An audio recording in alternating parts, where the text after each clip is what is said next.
Hey, what is up, everybody? Welcome back. This is session 23 of the Strife of Aradiel. And yes, the title there, they bite. They certainly fucking do. What is up, Plem? What is up, Haley? Hope they're not torturing you too much at the dentist there.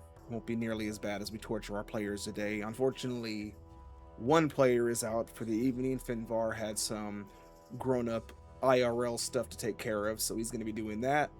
While I bet you will, Plin, you sick bastard. Um, while we get everything going, let's go ahead and tie in the players here. So, a couple of things here. Of course, as always, go over and check us out everywhere else that we exist. Make sure you are over on YouTube. If you miss anything here, videos are always there, or they got the video on demand section here. But yeah.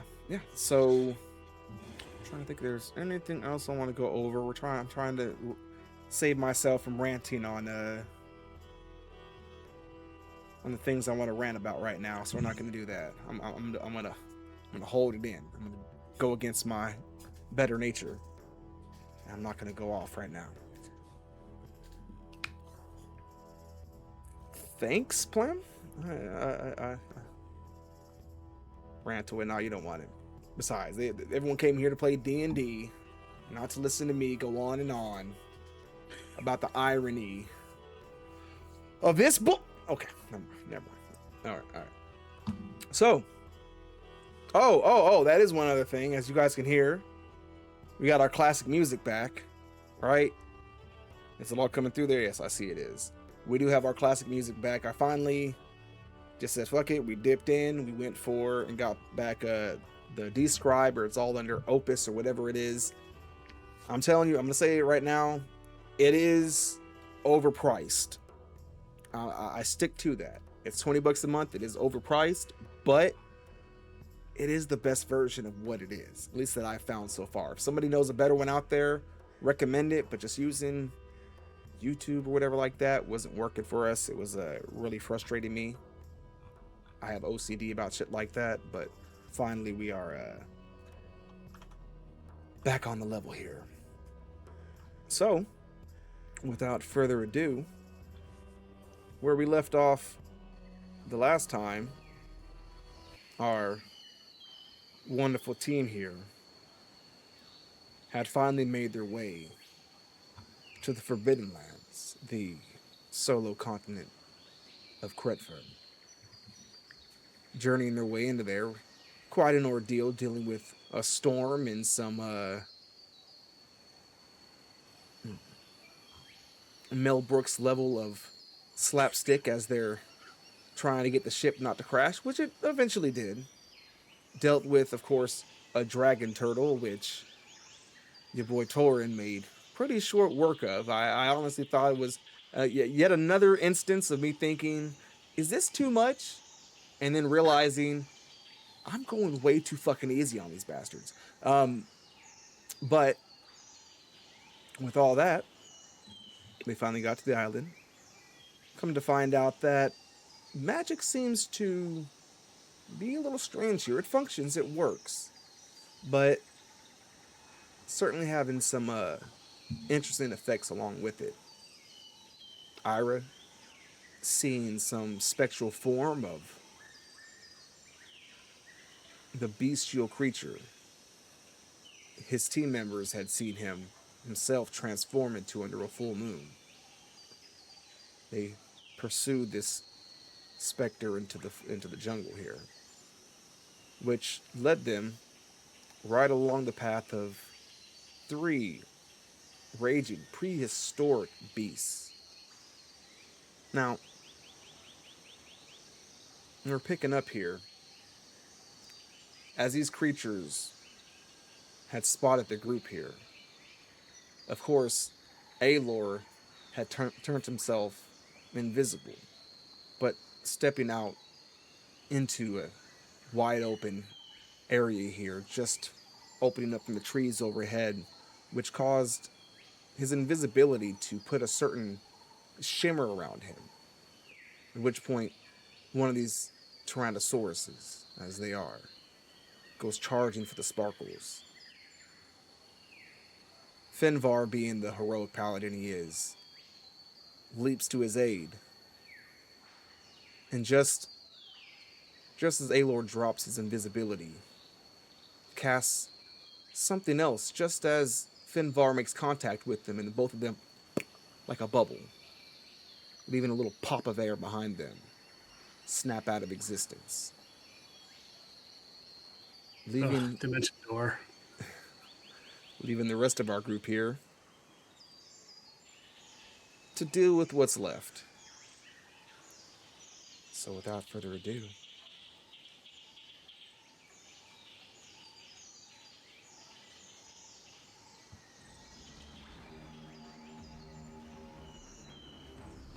get everything pulled up here. Uh-oh. Oh yeah, here we go. What? Finvar and Ayla are gone. Uh-oh. They bite. They bite.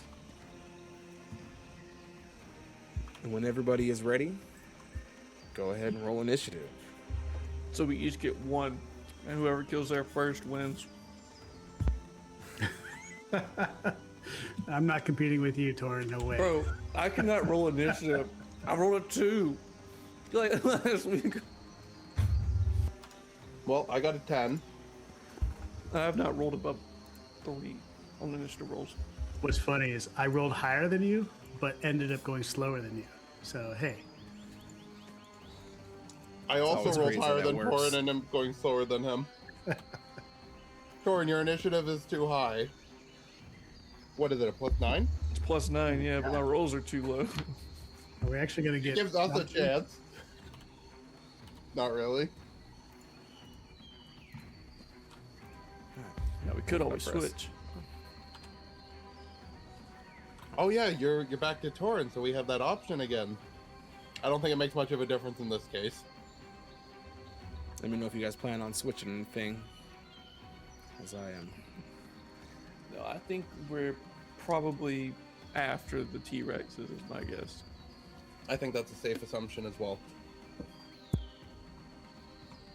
Fair enough. Now, for their massive size, these creatures are surprisingly quick, although the power of those legs, they jolt in, quickly snapping. First one going straight for Jasper, and a 27 I know is going to hit. At disadvantage. Oh, that is right. Second roll is a 28, so yes, that is going to hit. I will cast shield. Reaction. Is that going to stop the 27? It will. Yep. It will. All right. My armor class is now 30. 30, okay. Well then, let's see, with disadvantage, after that bite, turns, I'm hard to hit. goes for a spin with the tail, and those are not going to hit by a long shot. Okay. One What I'm in built for. from the backside here pushes in and is going for Ira, who does not have the disadvantage traits. I would like to woe this roll though, as my reaction. So a minus a d4, minus a d4, Wait, so it is no, minus a 24. minus a d6. Oh, All right, that's give not me a gonna matter. d6. That still doesn't matter. Oh, it's going to hit no matter what. My AC is 16. All right. Now, as per usual, when the damage die are this high, we're gonna I'm gonna roll it with inside the game here.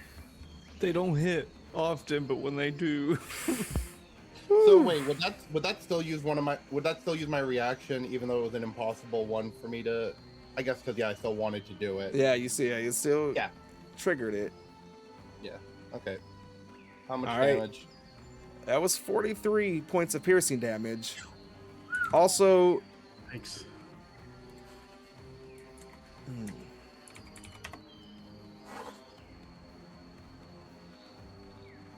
which also leaves you grappled, as this thing has essentially snatched you in its jaws. And as it Grapple. Okay. targets you, grabs you up with those jaws there, It's going to turn and swing tail for Torin. 27. Reaction shield.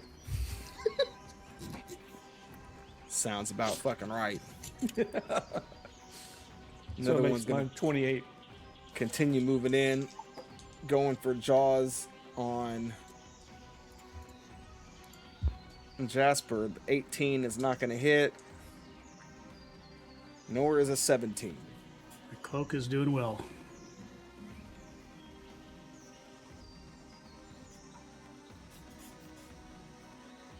All right. Torin, you're up. All right. Let's see. Let's do. Yeah, we'll just stay right there where I'm at, and we're gonna take a. We'll take a shot at this big boy right here in front of me. This is going to be a. Where's that? Let's make it a menacing attack. All right. That's the one that has Ira currently in its jaws. Ooh, wait. Actually, if that's the case. Ooh, do I have? See, I have disarming attack, and since its mouth is its weapon, does that count? To drop it? So you're not gonna knock its jaw off. The most I'll give you in that, I would let that free Ira of his restraint. If you hit him, Yeah, that's with all. using I'm that not in his trying to jaw. like get him to break his jaw or anything. It's Yeah. just basically disarming to drop him. So this will be a Send them to disarming load on attack. the bite. And I'll use a luck dice to give myself advantage on the shot. All right. And then let's see where it is. There they are. Okay.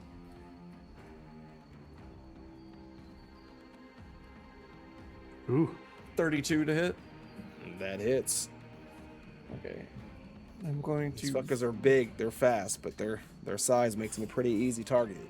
I'm also going to dump a charge of the gauntlet into this shot too. All right. So. That is going to be 20 points of. I think it's still acid, so 20 points of acid damage. 20 points of acid. All right.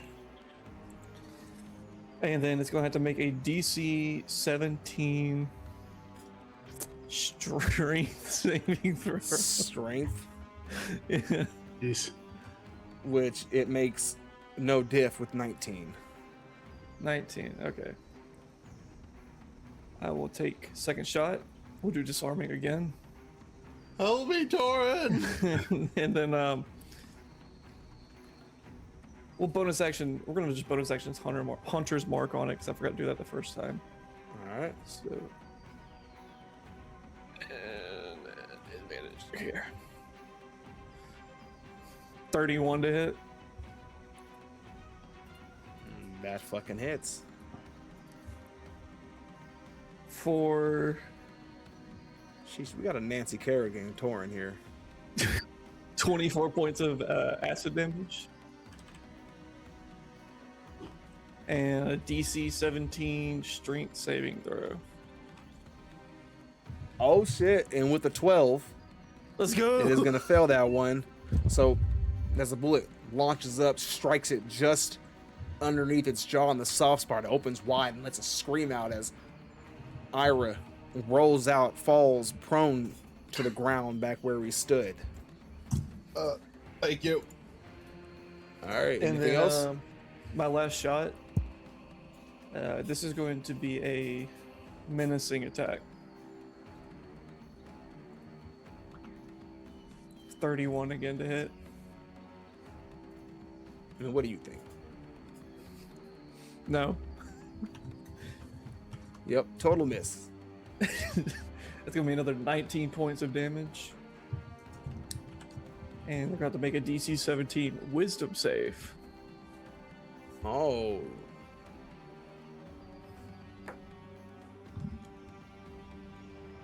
Comes in with a 5.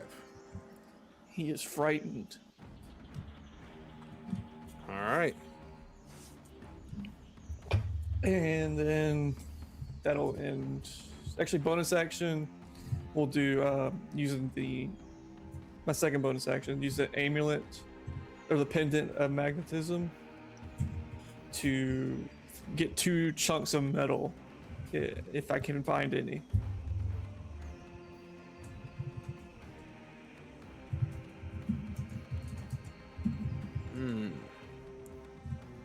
Unless you have, there's no immediate metal in the area here. Cannonballs. So unless you, I think Ira does have cannonballs. They are in the bag of holding. They're in the bag of holding, so it probably wouldn't work. So let's, yeah, don't worry about it. we need to get those out first. Yeah. Cool. That'll be my turn. All right. Oh, Ira, bloody Ira, I'm still here. you are up. All right, I'm no longer grappled. I am going to cast slow in an area to get all 3 of the dinosaurs. So that will be a wisdom saving throw 17. Wisdom 17. First one comes in with a 13 for a fail. Second one, another 13 for a fail. Last one with a 19. So the only one that managed to survive it was the one that just dropped you out of his jaw there. Damn it, the one I wanted to hit.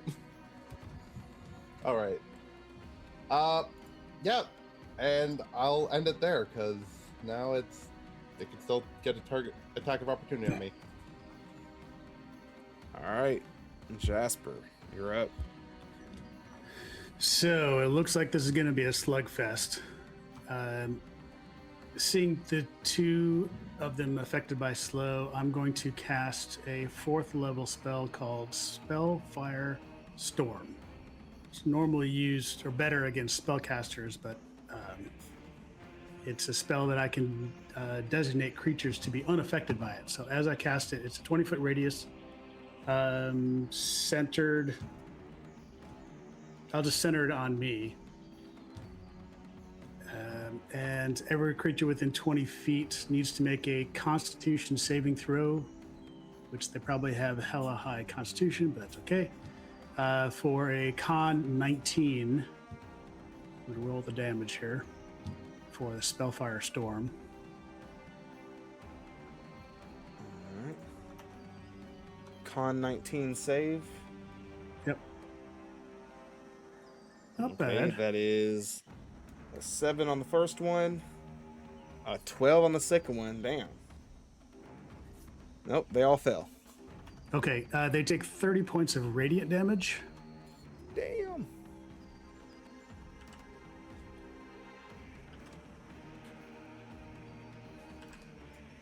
And then since it's Which does put an this enduring one here at bloody. Okay.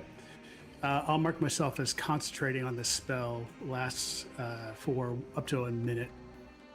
It also makes the save when a creature enters the area again or ends its turn there, not when it starts. So either ending a turn or entering it. All right. And I'm just going to stay where I am. My shield spell has wore off, but I'm still going to try to draw as much fire as I can from these creatures. Try to absorb some attacks. Nice. That's my turn.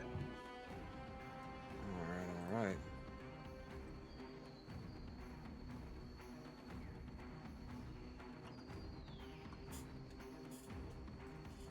All right, that is going to bring us back to the top here. So with this thing, yeah, not the smartest tools in the shed though, but it's going to continue going for a chomp out of 13 is not going to hit with that disadvantage there. If they take the attack action, they only have 1 attack because of the slow. Oh, very nice. And the second one. Ooh. Be happy for that disadvantage there. I rolled a 5 and a 20. One of those could have been real bad. And on the other end here, unable to go for Torin. Swings its tail for Ira. Disadvantage. So I'm still in line of sight of him. Ira, is a 19 gonna hit? Yeah, 19 is gonna hit. All right, tail attack. Oh. Another Cross fingers. 26, and you're knocked back prone. Oof. At which point, the creature is gonna go. So would that be a 13 DC Constitution save for concentration? Yeah, for your concentrating on the spell there. Yep. Well, slow is dropped. That's a Oh. 7. Man. Well, at least their turns are already over. Wait, he ran Yeah. off? Hell yeah, he's bleeding. He's Yeah, dumb, I'm but gonna he's take- still. Oh wait, I don't Go think I for can it. because I use. This is start a new round, so I don't have a reaction because I use shield on their last yeah, turn, you don't right? have a reaction Yeah, but until we get or back is to it- your turn. So it's back to my turn. Yeah. Yep. But didn't you use the shield before your turn? Because we all go after all the I dinosaurs. technically did use it on their turn, and then it got to my turn. Sorry to interrupt. If we're moving on to Torin's turn, if those two remained in the spell firestorm that I have up, then they would need to make Constitution saving throws for additional damage. If they didn't move That is a good out, point. out of the storm. They did not move. Okay. All right, Roll that time, damage. first one gets a Con 19. Okay. Second one gets a 7. Yeah, a lot less damage this time. 20 to the one that failed, or 10 to the one that succeeded. All right. Tremor, when did you put up your shield there? It was at the very big first round, and the T-Rexes went. They attacked. I shielded. Then my turn came up, Then you have your And then- reaction back. Cool. and I will use it to shoot the one that tried to run off, All right. and I'll make it a trip attack. Oof. Since I hit last time, I have advantage. 30. And let's see. He's gonna have to make a DC 17. What is it? Strength saving throw. Oh, And he no, also not a strength. takes 23 points of acid damage. Fucking kidding me. You got a 16. And how much acid damage? It was 16 plus 7, so it's 23. He trips. He does, in fact, trip, which, due to your reaction, is going to put him back over here.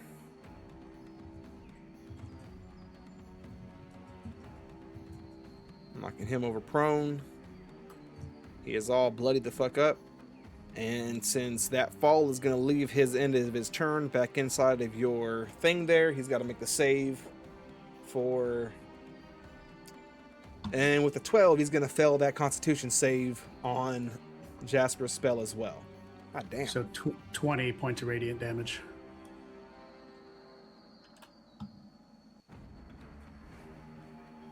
And with that, that one is out. Let's go. Bringing us to Torin. All right, time to have some fun. So instead of The taking, Decimator. I'm pretty sure I'm probably still in range of their melee attack, but I'm gonna take a step back. Provoking Which- anything? It is going to take that reaction, the one just off beside you, and go for a swing with its tail for 29. Yeah, that hits. It's going to hit. Could have been worse. 22 bludgeon, and you are knocked prone. Okay, Which is going to put you... Prone So is I'll going be to put back- you within the one square there. right there, prone. So half movement All right. to get up, so I'm not prone anymore, and just back up 5, 10, 10, yeah, 15 feet, because I think that's all my movement now. And then, Yeah, let's do it. Chain lightning on both of them. All right. So it's going to be a DC 18 dexterity saving throw.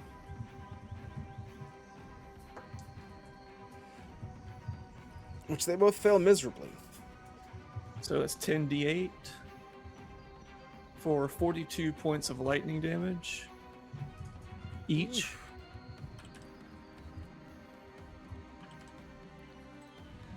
Which does put them both bloody, And then action surge. of course. And then let's just go ahead and take a shot at the right one right there. Why not? For a 24 to hit. That hits. Okay. No, I didn't call out them. I need to do it. The thing with the T-Rex is they're fast, they hit hard, they have a lot of health. It's But they're 14 just points. big ass fucking. I said 14. 14 points of acid. Yeah, it's like And hitting the since I side of a forgot- fucking barn.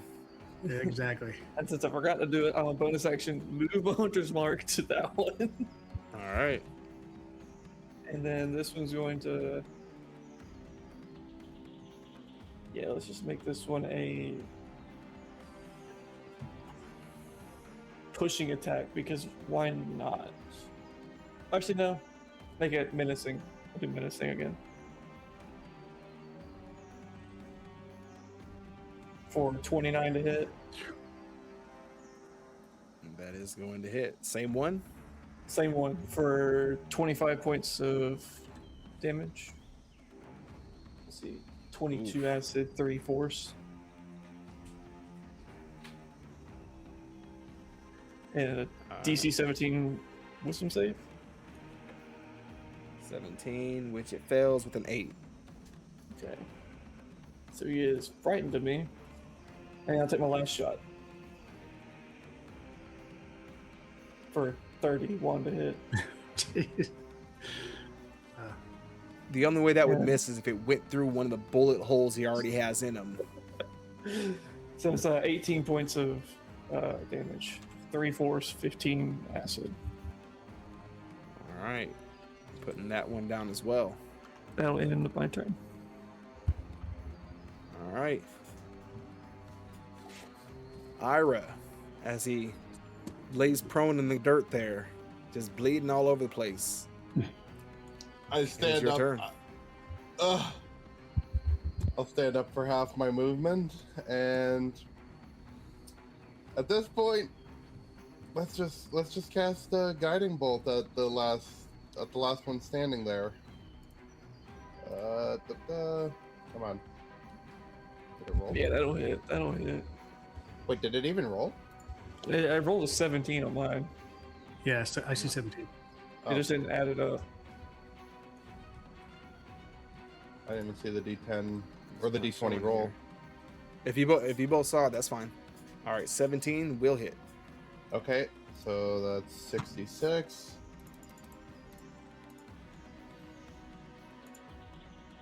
Is Ooh, it- nice. I can't even see what's rolling. 666511. 6, 6, 6, 18, 23. So what's it? 1, 25. 1, 1, 1. Yeah, it's 25. 666511. So 25. Oh, so 25. All right. Yeah, that is a nasty hit. What? It is still up though. And well, that's all I can do. I'll actually use the remainder of my movement to move back the 15 feet that I have left. And I'll end my turn there. Whoever hits that dinosaur next also has advantage. That is Jasper. Alrighty. I don't want to do anything special. It's probably close to death, and I've got this Spellfire Storm active, so I'm just going to swing my puny little staff at it, casting True Strike. All right. Sorry. You said advantage? Yeah, from the guiding bolt. Okay. Well, 31. Sheesh. 31 to hits. hit. So 13 plus only 5. So 18 points of radiant damage. Nasty I'm hit. gonna- It is still standing. Yep. Now, these are huge creatures, by the way. They are. Okay. Let me just double check. Sorry.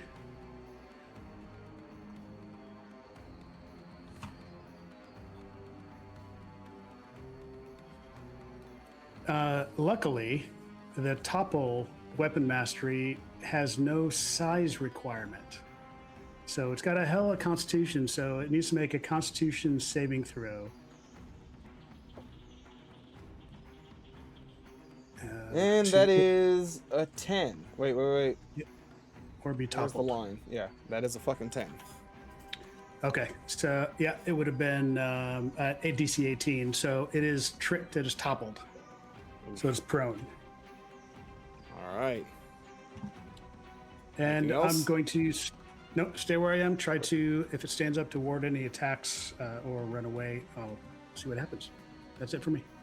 All right.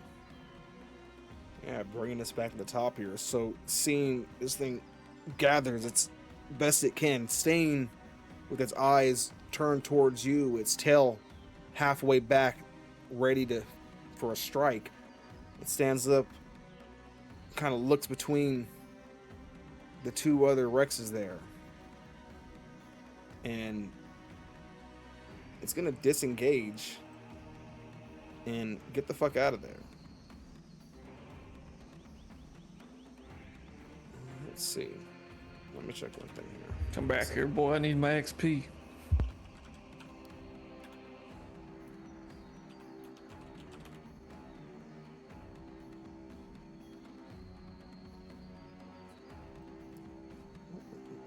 You're muted, Jasper, if you're talking.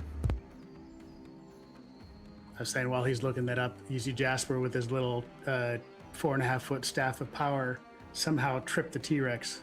I'm like, oh look, I'm good as Torin. I assume you smacked him right in one of his open gun wounds. Right in the ankle. Nah, just stab the staff of power into that open wound and wiggle it around a bit. Yeah. You guys are monsters. No, I threw down a D4 and he stepped on it. And There you go. That's the most fucking accurate one. All right. Well, with that, this is gonna bring us over to Torin. All right, move up 30 feet.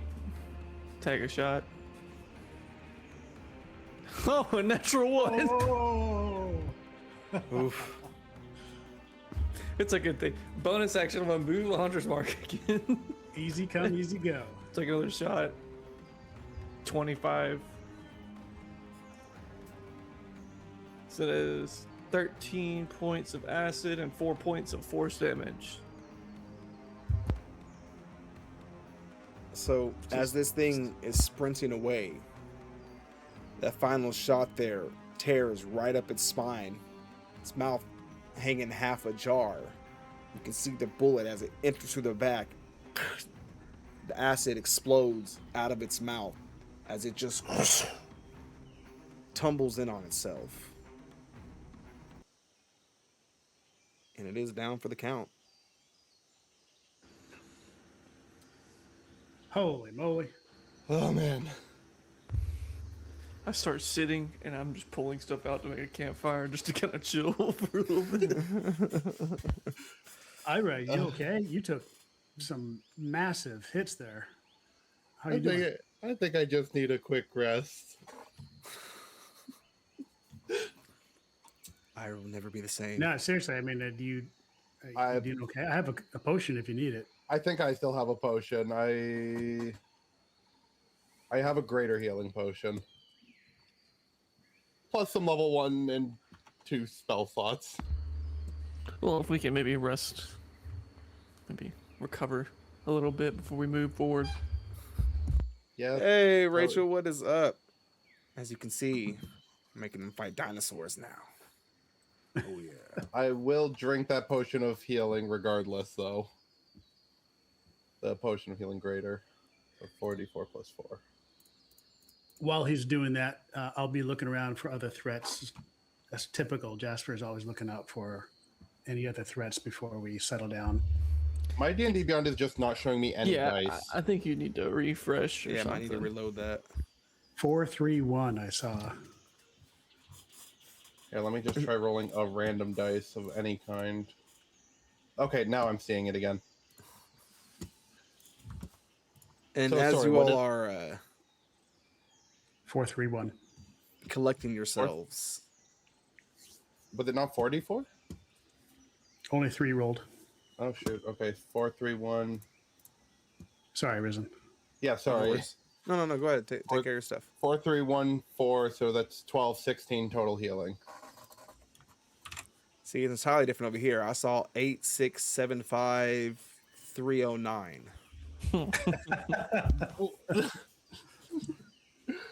Got to be an old head to get that one. Hey, thank you, Finbar. Yeah, Finbar's in chat. Hey, coming in to show some love. Appreciate it, man. Hope everything's going good. He said that everyone wish Finvar some good luck there. I know you said you're working on some test stuff. We believe in you, man. You could do it. I don't know what it is, but I know you can. So if I don't see any other threats, I'm going to drop concentration. All right. And as the spell fades away there, you hear another little of wind as Alor reappears and is everybody okay? You're all good. No, Finbar's missing. Wait, you took Finvar with you? I know, I was trying to just get up to one of these trees here out of the way, and when it grabbed hold of me, next thing I know, we are suddenly high up plummeting. I activated my spell again and brought myself back here, apparently just outside of the action, but I don't know what's become of him. He was just with me mere moments ago. Probably hovering, sleeping on a cloud right now, to be honest. Probably off somewhere finding something to eat, yes? I can see that. Well, if he's anything, he knows how to survive. I'm sure he'll make his way back to the group once he can. I would say we could wait for him, but I'm not sure this is the best place to do so. I thought exactly.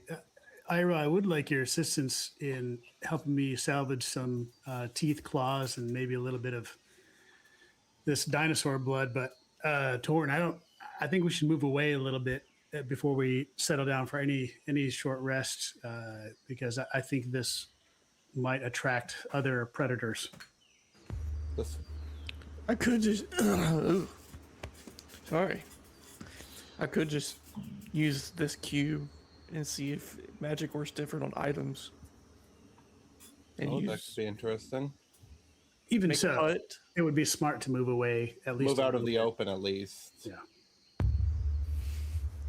And yeah, I'd have no problem helping you, Jasper, salvage some of the materials from these dinosaurs. So we're gonna move these things and harvest them, or No, give us 5 minutes to okay. chop off some teeth, some claws. Okay. Trying to get them out whole, or are you just crushing through them with your weapon to get them out? Yeah, nothing special. It's just, this is just magic item type of crafting components stuff. Okay. Give me an athletics check. Oh, okay.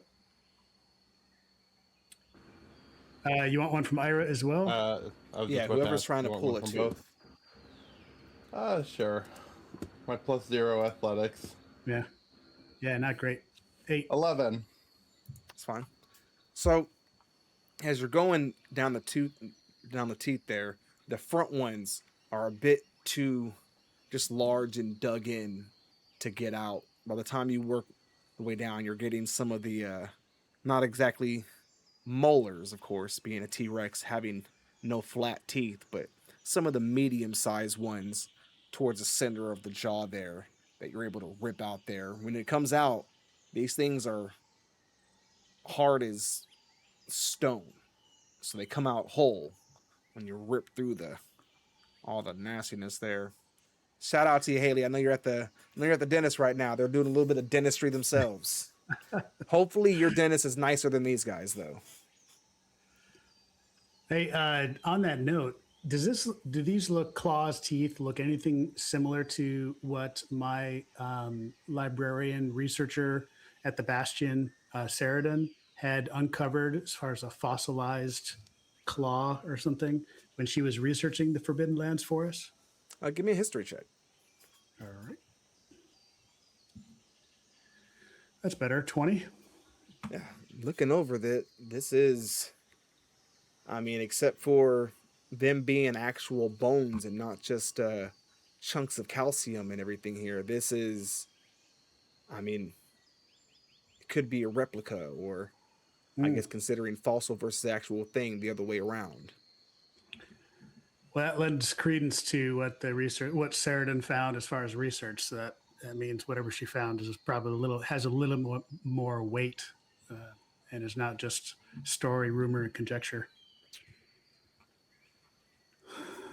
Around this time, as you all are gathering things, you can already see at the very edge of the tree lines there, little reptilian creatures, some of them no more than a foot or so tall, thin things with sharp little razor teeth, slowly making their way over, seemingly looking, not really looking too much towards you all, except like birds checking to see if you're watching as they sneak around to the opposite side, and you can eventually start hearing them all tearing into the downed beasts.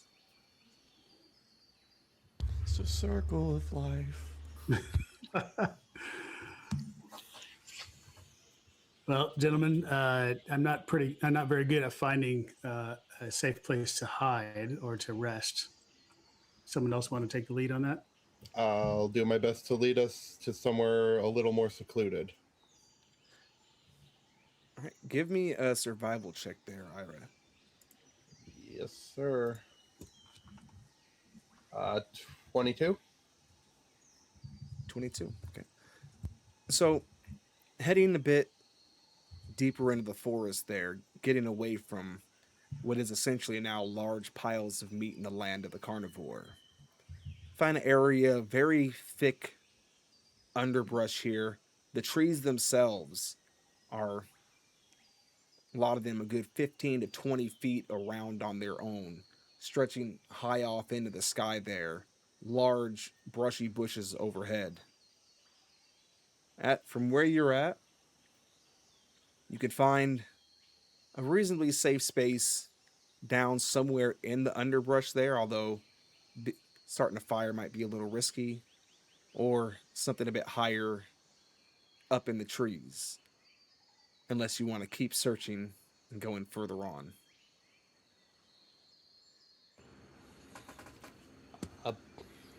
Did we need to light a fire for this, or was there anything that anybody needed to light a fire for at this? No, Nope. you don't have to. Just some place to catch a breath.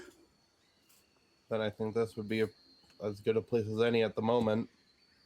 As long as we don't draw attention to ourselves, we should be fine. All right. Aelor Varn follow us, by the way? He did. He himself was over. You could see him at one point before you all left, starting to scratch just some of the enamel off of the claws of these creatures. Didn't take a full tooth himself, but scooped out one of the eyeballs from one of the ones that still had eyeballs that Torrin hadn't shot out. That he really just gathering what he can into little jars that he, like with everything else, tucks away up his sleeves. Before those smaller creatures that started coming over to eat him, which sent him running away from him. All right. What time of day is it, by the way? At this point, from when you all finally hit the shore there, you guys had hit the shore about the afternoon. You've spent maybe an hour or two heading off into this, so you're probably at the high point of the day there, a little past noon, so it's probably heading around modern time scale around 3, mid evening. Ooh. So if we take a Uh-oh. short rest now and then start traveling again, it'll start to get dark soon. Do we want to risk traveling at night? Or do we set up camp here and just take our long rest at this point? Keep in mind, you I take your would. long rest at this point, then you're basically starting your day at night. Okay. Yeah. Okay. Yeah, let's just do a short rest and then see how much farther we can get to track down these ruins for you, Ira, and then we'll go from there. Sounds good to me. Torn, you okay with that? Yeah, I'm good with it. So as you all find a little bit of space here, now this is like, you ever seen some of the thick, wide leaves that occasionally grow under, like out in the forest, right around some of the trees there? Almost makes it look like a blanket of plants or a tarp thrown underneath a tree. It's that, but much larger. Some of them stretching up 3 to 5 feet themselves, to where even laying back a little bit gives you a little bit of cover. But every so often you can hear something scurry by in one direction or another by it. At one point, you feel a large. And then peeking out there, you can see a massive creature, bipedal.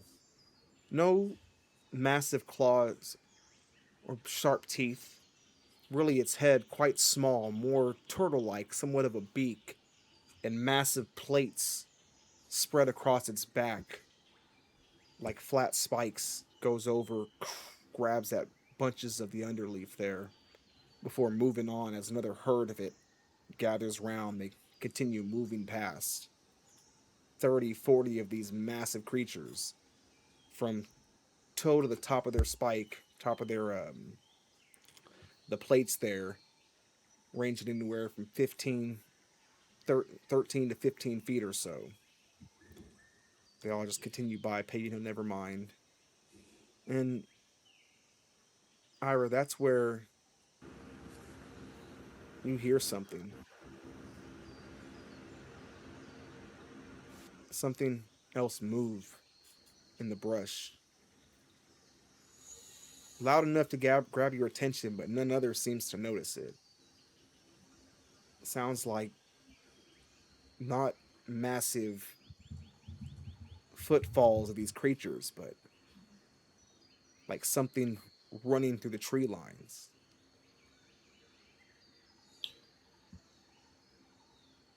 Could I attempt to take a look at where I'm hearing the sound from?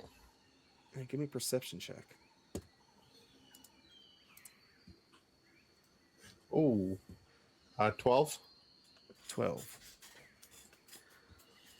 You look up, you don't exactly see what it is. You just see every so often up above you some of the leaves on the trees shake, the branches rumble a little bit. Whatever it is moving very fast. Came from behind you to the left.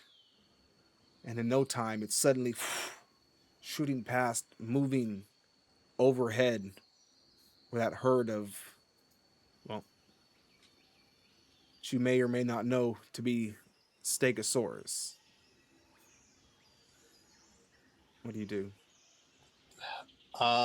Is anybody directly near me that I could get there? Is either Torin or Jasper, or are we just kind of spread out on this Yeah, on this underleaf? your group is right there. You guys are, I assume, not spreading too far. Nobody indicated that they were heading off in any direction. You guys are kind of just gathered up where it's safe, catching your breath while you can. Uh, I will try and get Jasper and Torin's and Aelor's attention and relay what I had just seen to them of this figure that's moving too fast. to see. Is it a threat, you think? I'm not sure, but I couldn't keep up with it. I couldn't follow it. Did you see what kind of creature it was? I couldn't get a focus on it, right, Risen? Oh, okay. You didn't get a clear shot Right. of it. You saw it moving Right, through the okay. trees in that direction, but then you kind of turned away before anything else happened. So I'm not sure if it's targeting us or if this is the creature I saw earlier that nobody else seemed to. It's a good question. I mean, you're the best woodsman among us, so I trust your judgment.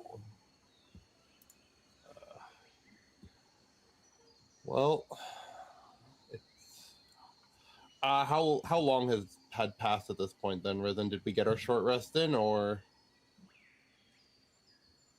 yeah, this is maybe a Okay. few minutes into you guys settling down. By the time you guys had 20 minutes or so, kind of getting settled in and catching your breath and everything like that, enough time for the Stegosaurus to wander up and wander by. It's been about 40 minutes since you guys initially sat. okay? Well, it's hanging around this area. It might know where we are, and it might want us to get moving, trying to get our attention. Just 20 more minutes. All right, About 20 that more time, minutes. you guys So- start hearing a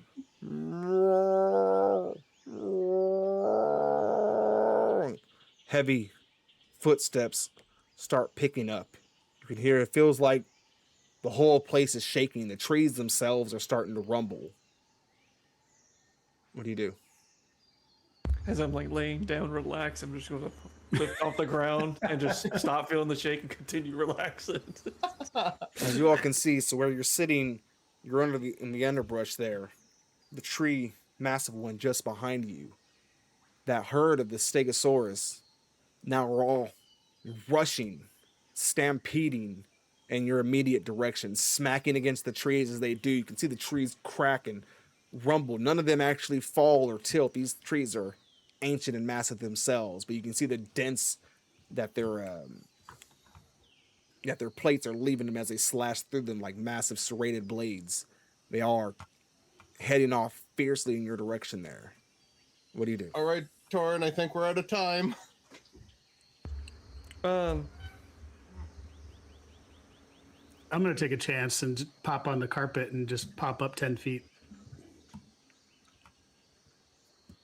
I'll do something similar and suggest to Jasper maybe we should pop up about 20 feet. I'm just going to use a cube of force and cast Leoman's tiny hut. That's All right. So, with that, as the two of you float upwards and you make your little bubble around yourself in your little safe hut there, you can still hear them all smashing by. You seen Jurassic World? You know the kids in the bubble who are the Yeah. that's basically you out there as they're running by. They smack into it and it kind of changes their direction. They're all just splitting off, going around the tree. You can still hear the rumbling and still shaking the floor beneath you. Now, from where you two are up higher there and getting a clearer sight, you can see one of the smaller calves in the back kind of falling behind when from the tree line drops this massive man, armored, carrying an axe that may or may not look familiar. As he drops in, brings it down on the Stegosaurus. Standing, still holding on to it, half riding as the thing's fighting before it topples over, slides to a halt. It turns its eyes up and looks directly at you. Ira pulls the blade out, aims it at you. You can feel your hand, the good hand, start to tremble. And he says, in a whisper, now keep in mind, Jasper, you don't see this. From your point of view, this Stegosaurus, this calf was running. It looked as if it tripped and maybe broke its neck, broke something as it smacked down. But from Ira's eyes, it's carnage. Hmm. As the creature, as this entity speaks to you, it just says, "Hunt." And we're gonna take a real quick break there, and then we'll come back and let's see if that dog hunts. All right, so we're gonna be right back. Sorry to leave y'all hanging with that one, but you know I always gotta give y'all a reason to come back and see what the fuck Cliffhanger. happens. Cliffhanger, but a very short cliffhanger. We will be right back. I promise this is going to be one of our extended "Where the fuck is Risen" kind of moments. We will be right back, and we will get right back to it. Until then, just enjoy the sounds, y'all. We got our music back. I love it. BRB.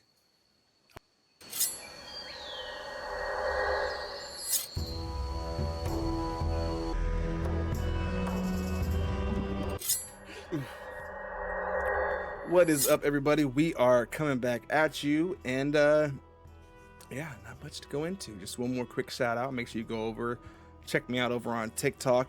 I'm telling you, you know what? Like I said it last week. I'm gonna say it again. Numbers there going up real happy. I'm very happy with it. Right? I spent probably a year, although it was, not really much of me posting and stuff like that, with like 80 followers or whatever, and then like I got a nice pimple there to see, but like in the last like two and a half weeks, it shot up to like just shy hitting 300, which I know is nothing numbers over there, but it's something to me. It's something to me. Yes, Rachel, I am on TikTok. I say it every time. How do you not know this? Yes, there's a link beneath me here somewhere. Hit the link.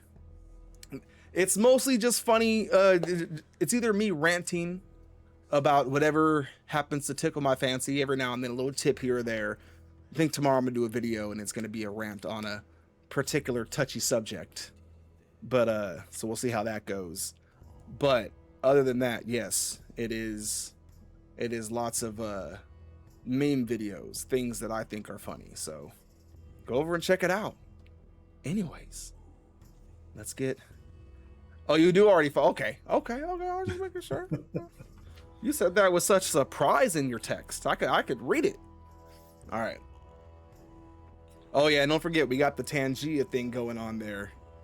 That is a fun game. I've been working every time that Plem's the one who showed that to me. He has it on history. Make sure you're following Plem too. Plem is a fun guy when he's playing, because he's, we love you, Plem, but he's so trash at games, but he has such heart.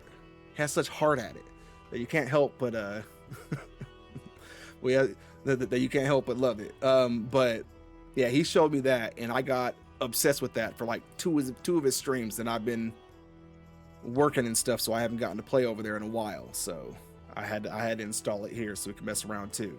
But the little mini dungeons that you can play while we play. So go in there, make sure you have the thing set up to where you can open it up, and it gives you gear, and you can upgrade your character and all kinds of stuff like that. It's a lot of fun. But without further ado, let's get back into things. Now,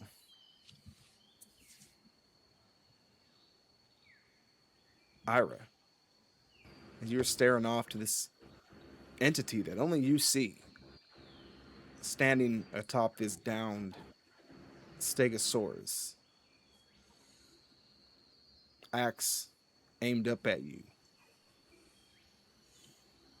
Just the single words coming out of his mouth there.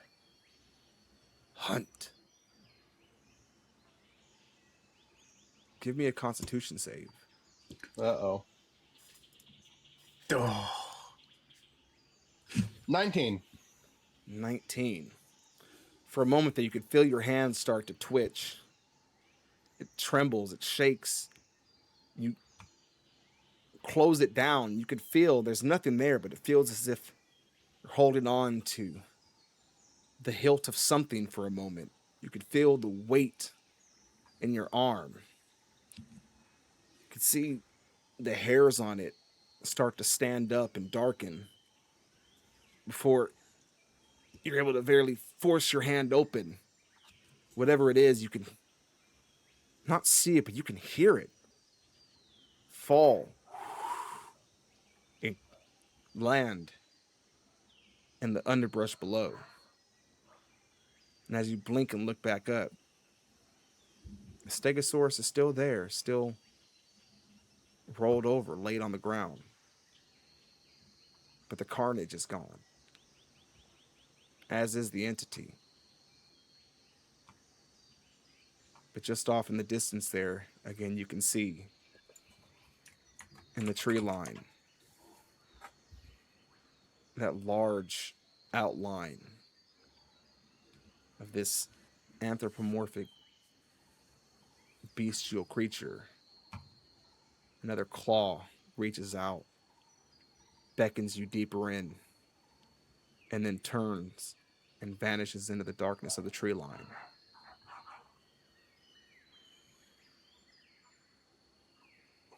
As things settle down from there.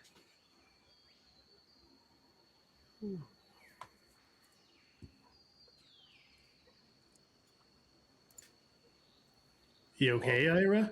You're just kind of staring off to the distance. Well, you didn't see the axe wielding maniac come and take down the dinosaur there? No, just the dead young Stegosaurus there. or Wait, whatever. Finvar's back? Yeah. No, That's got no, the executioner's axe. not that axe wielding maniac. A different one. I don't know what happened. He took down the dinosaur, pointed his axe at me, and tried to compel me to almost join him, I want to say. I felt the weight of something in my hand with nothing there. I'm gonna step real close to Ira. I'm not proficient in medicine or anything, and I'm definitely not a healer. But I'm just gonna step a little closer. And I've heard stories about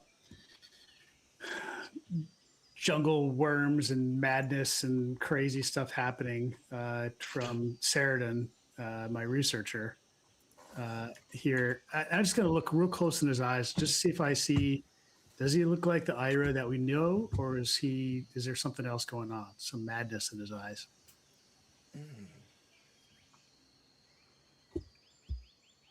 I'll leave it up to you, depending on how you're trying to really look over him. I'm gonna use a memory for trigger.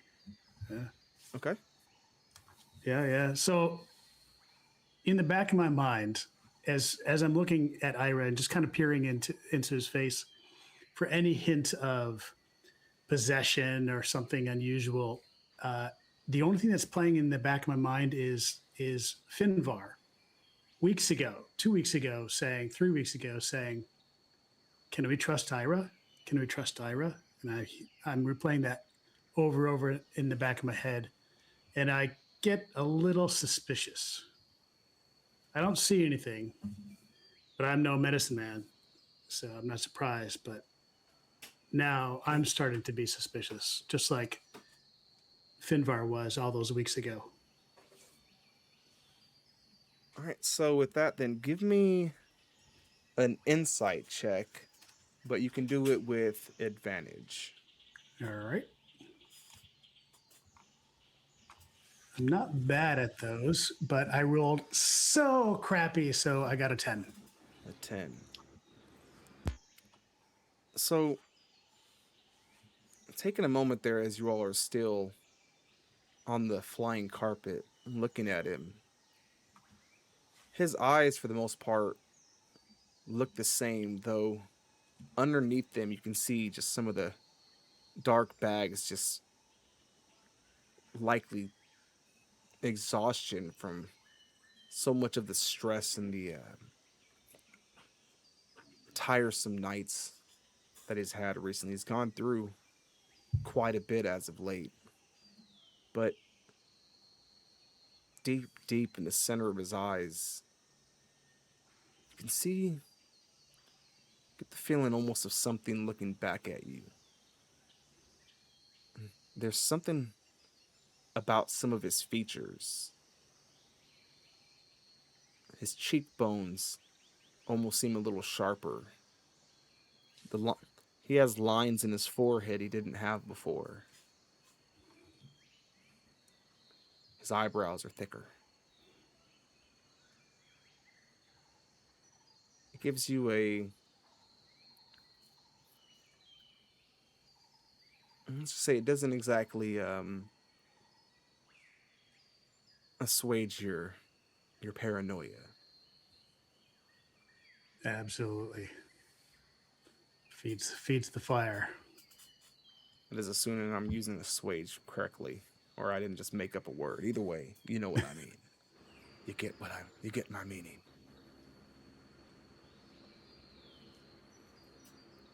All right. What are you guys doing? I'm assuming going down to finish your short rest while you can. Oh yeah. Torrin hasn't moved. He's sitting down there just in his bubble, just And relaxing. my bubble. Yeah, I'm getting that full hour.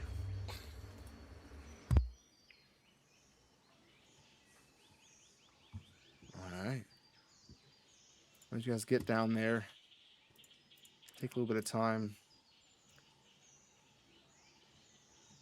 Are you going to try to finish your full rest there, Ira, or you are? I need Yeah. you Of course. to give me a wisdom save with disadvantage.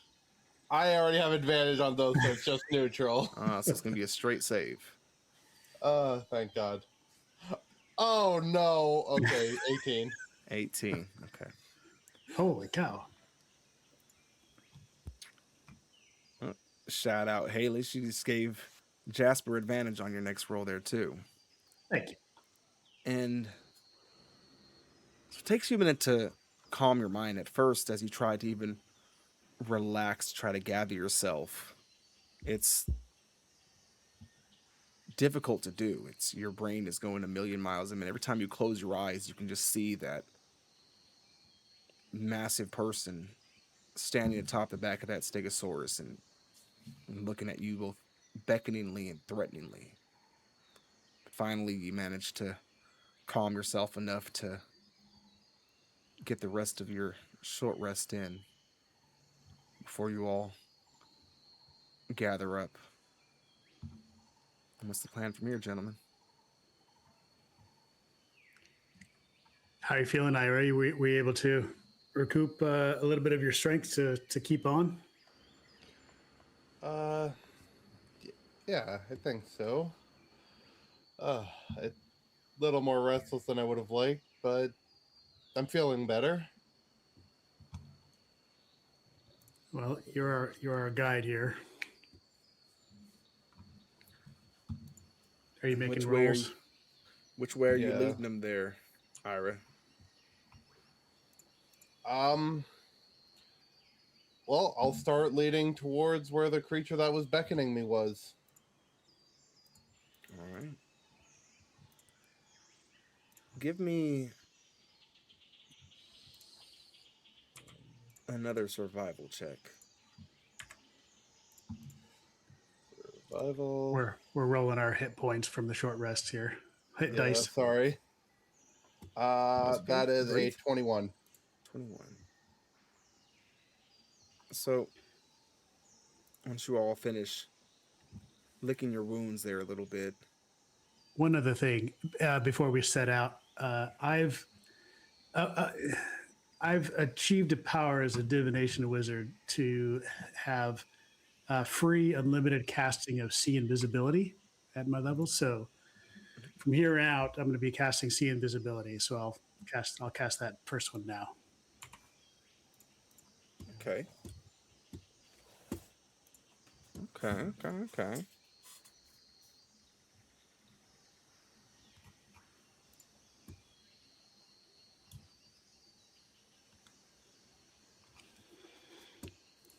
It's a divination's wizard, the ability to see the beyond and see the hidden. Might not work, but So, any little bit helps. as you cast fun. it, You can see as Aelor once again overcasts himself with invisibility. You can see him quite clearly as he still stands there. To you, it looks like he just sprinkled a little glitter on himself.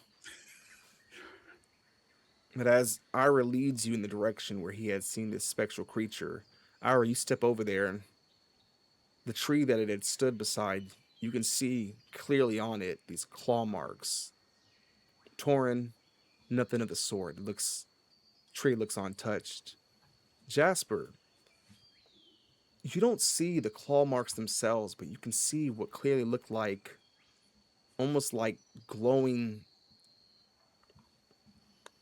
like spectral prints of a claw across the tree there, across the bark.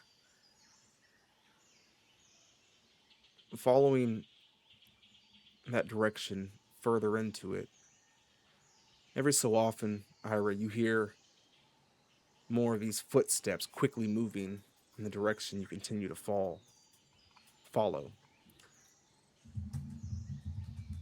Jasper, as you all head in that direction, you can see down. The underbrush here isn't quite as tall as it was before, but every so often as you step behind Ira, one of his foot swings and moves some of the brush out of the way, you can see a little glow of spectral footprints underneath the foliage. Ira's leading the way. I'm going to fall back a little bit with Torin and say in a low voice,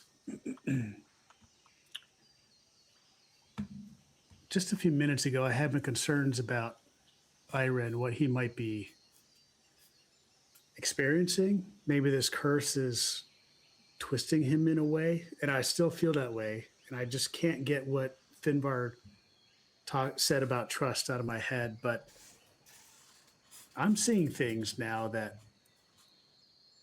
show that maybe there is something out there. Maybe there's something to Ira's visions, what he's seeing. Are you seeing anything, Tor? I haven't seen really much of anything. Just nature. Being nature. Nothing of what he described. I mean, you say you can see a little bit now. Yeah, definitely. I mean, I don't know. It's tough. I don't know what to make of it. Do you think he's leading us into a trap? Intentionally? No. Unknowingly, probably. Well, we know that the creature, whatever creature cursed Ira or cursed Runa, and Ira took on that curse, we know that it's here. It's got to know that we're coming. If it can reach out and touch Ira and look at Ira through his own crystal ball, I guess this is a trap. And we just have to spring it. I'm really good at springing traps. So let's do it. Fair. I'm just worried that... I get your worry. Yeah. I'm worried that Ira might not have the strength to survive all this. I can always put him in a bubble.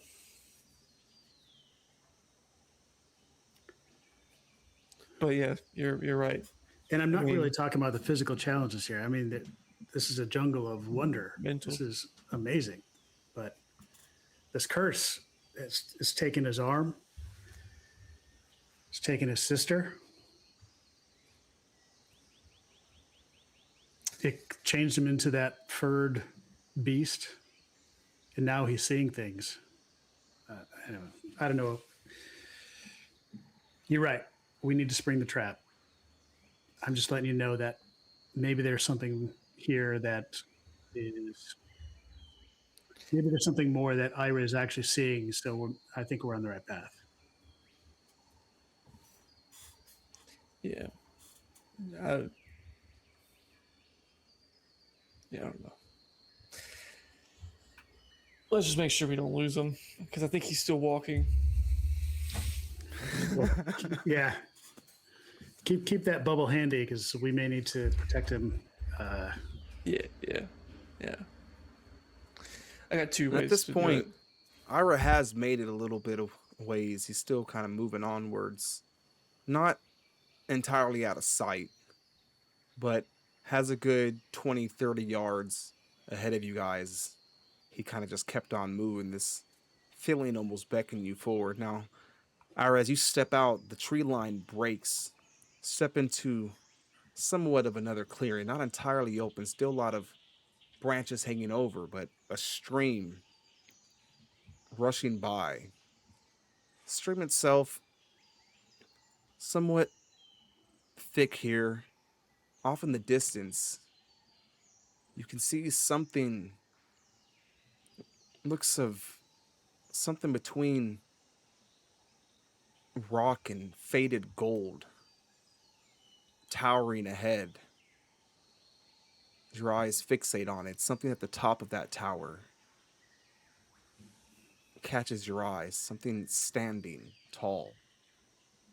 And just as you're almost caught in a trance, suddenly something swoops down from the sky, splashes into the water before launching back out as a large pterodon spreads its wings, spearfishing there, flies back up overhead and lands on a tree just on the opposite side of that river there, picking away at its catch. I think Finbar would like an egg from that. Truly amazing. Man, that is quite the nice tower in the distance there. Or you said it was like it was a structure or a tower? It's more of a stretch, not so much towering. From where you are, it's hard to get a exact clear line of sight. The heat here almost gives it a kind of blurring effect from where you stand, but it's almost, it's got somewhat of a angular structure to it. It's tall, maybe a good 20 feet up or so, but your eye just seems to fixate on it. See something else jutting from the ground up around it. Can't quite tell what they are. They almost look like trees with the foliage at the top missing, but again, you can't get any clear sight from where you stand. Hey Jasper, you think anything important would be in a building like that? As we catch up, a step up beside him, say, that looks almost beautiful in the midst of this place. Does this look like Yeah. anything you saw in the crystal ball? The ruins? Does it, Risen? Does it trigger any of Ira's memories regarding that crystal ball, or is this kind of just Ira's so focused on it at this point? This does not. This doesn't resemble anything from the crystal. This seems to be something else entirely. Does this long shot as well? Any of the notes that Sarada, my researcher, gave me, does this look like anything that was provided?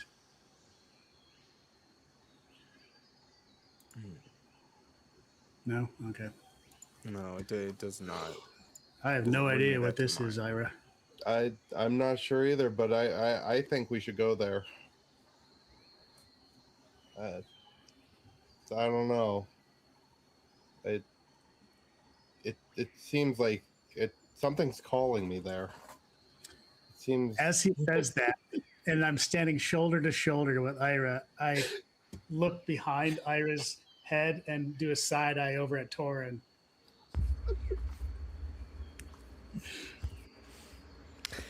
Oh man, we lose one cursed person, and look, now we got this one. We're gonna have Brisker Part 2. It's gonna be Risker or something. Perfect. Whisker. What's the plan, Well. gents? It's a rock shot. Oh shit. I was gonna start walking towards. Yeah, I will look, so- start walking towards. you said the- there's some structures around this 20-foot kind of structure tower thing. What are those structures? Are they wooden Give me a buildings? perception check. Stones? I thought they were trees, like missing the leaves on top of them. Straight roll. Not great. 9. I'm not nearly as perceptive as Ira is. 9. Yeah, from where you're looking, they look the same. They look like trees, maybe trees that have been cut down at some point and just regrown, or maybe infant trees. They're not very big, not big enough to have any foliage at the top of them. It's kind of hard to tell. I'm going to look pointedly at Alor through his invisibility and nod that we're moving in. See if he follows. I'll stay as close as I can, but well, you know, trying my best not to get in your way. If there's any assistance that I can offer, then I will, but surely you're feeling something not quite right about this place.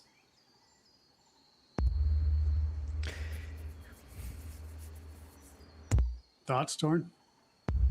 I don't see him, so I don't know if I can. Well, he said it out loud. Yeah, See, he said then it be like able to you- hear him. I you was heard I it. didn't know if he was Yeah. like whispering to you or not. That's my bad. Okay. No, I got nothing. So Torn's like, since- no, you don't say.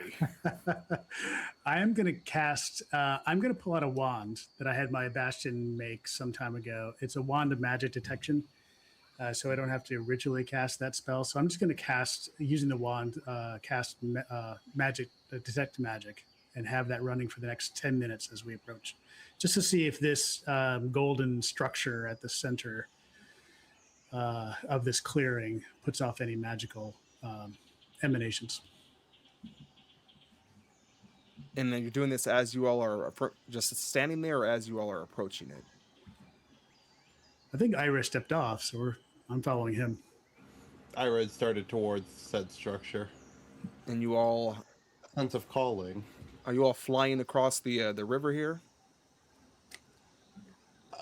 Yeah, Ira would float across the river with the Yeah. chrono ring. If it's bigger than a creek, yes. And as you all get floating over there, again, these pterodons continue to every so often swoop from one side, you burst out the other. None of them seem interested in interfering with your group there. Creatures themselves, some of them are decent size, but look rather slender. Don't like they're going to take much of a smack or two, so they go for the fish.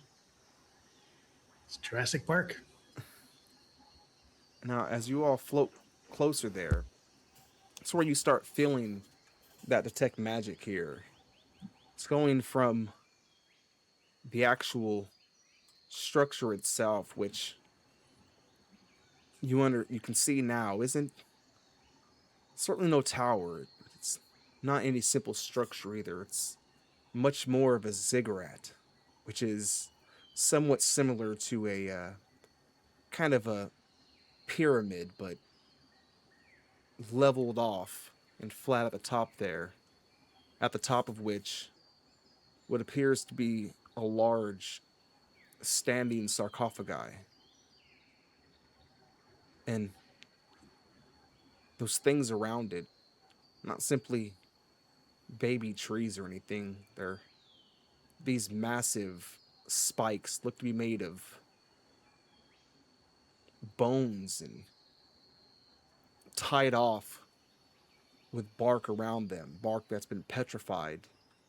The magic you detect seems to spread from the ziggurat itself to these pillars, maintaining some variation of both hold person and hold beast. within this area. And I'm gonna put a hand on Ira's shoulder to stop him from moving forward. Hold on, there's some magic here. Magic, yes. This place seems so magical. Yeah, there's some sort of abjuration going on here. I think there's either something trapped here or some sort of field that if we enter, we might be trapped as well. Huh. And getting this close, do I recognize that sarcophagi is what caught my attention earlier? Or it would have been too vague at the time to really know what caught my attention?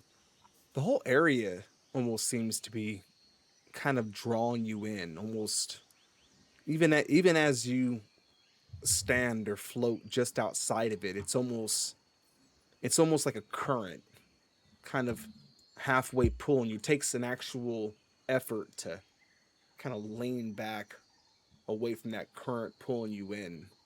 The energy here, and looking about, you can see the entire place itself covered over with all sorts of bones of massive felled creatures. The ziggurat itself, engravings cover every inch of it.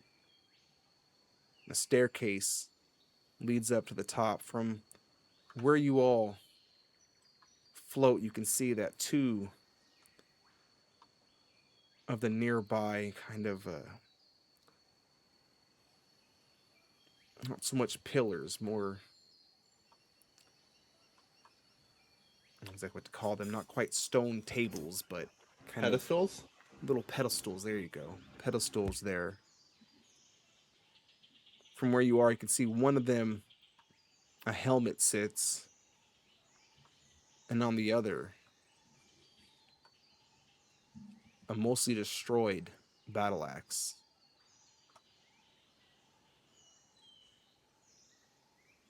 Jasper, give me an Arcana check. I'm going to use the Pool of Echoes. All right. Oh, did I miss that one? I'm going to use the 11 in the Pool of Echoes, if that's okay, Yeah. which would give me a result of 25. 25. Okay. So, with that, as you stare off at it, you can feel something strange here. Not, from the wand, you can feel the magic that's kind of bound into this place, but through a combination of your own magical connection to the weave and the see invisibility, whatever the magic is doing here seems to twist that enough to give you a glimpse at something seemingly floating off overhead there. A massive golden armored helmet spread high atop its head, massive wings off to its side, just floating off, staring down at the group there. Within a blink, something of it seems to change, and you lose sight of it as it fades out of your eyesight, as if it realized that you had attuned to its frequency and adjusted it quickly. I don't know if I'm seeing things, gents, but I just saw a huge figure in the sky with a golden helmet and wings looking at us. So now you're seeing shit too? Now I'm seeing shit too. Yeah, exactly. Ira, give me a no. wisdom save. Oh, great. Am I the only one that's seeing normal shit? Yeah. Oh, great. While we were walking, would I have had time to attune to a magic item? Not while you were walking. No? Okay. Just figured I'd ask. This isn't at disadvantage, right? Not at the moment. Alrighty then. So I get advantage. Let's go. Oh, great God. 16. 16. As you have 1 foot step forward, or you're still floating, that current kind of pulls you in a little bit. You're still holding back. It's almost a mindless thing. Your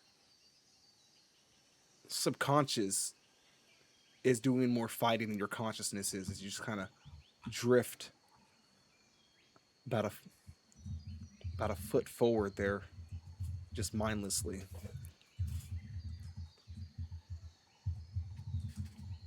What's everyone doing?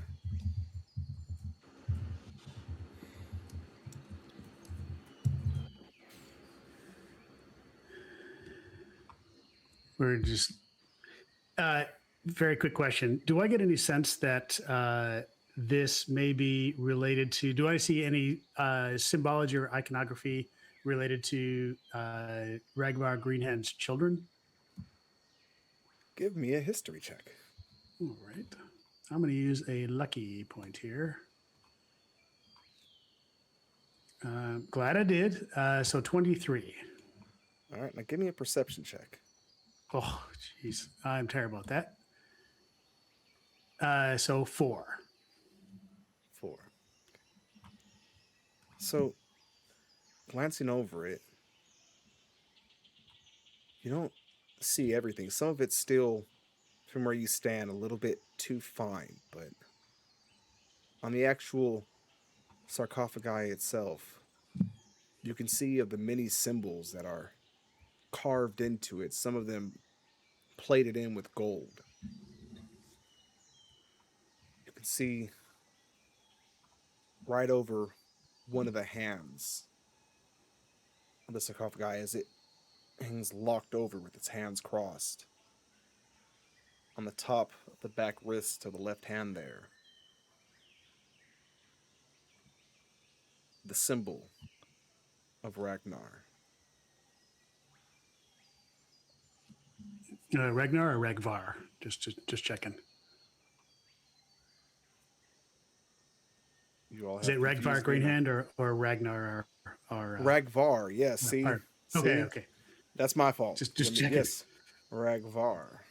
I didn't want to encounter Brisker right now. That would be bad. That'd be a whole other fucking That would thing. be horrible. Yeah. Pretty sure I gotta go and fix a bunch of my notes now.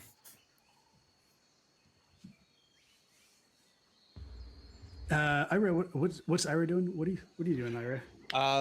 Well, At this point, let me get another wisdom God damn save. it. This one with disadvantage. Okay, so this is flat. Oh God, an 11. An 11. As he drifts at this point a full 5 feet forward.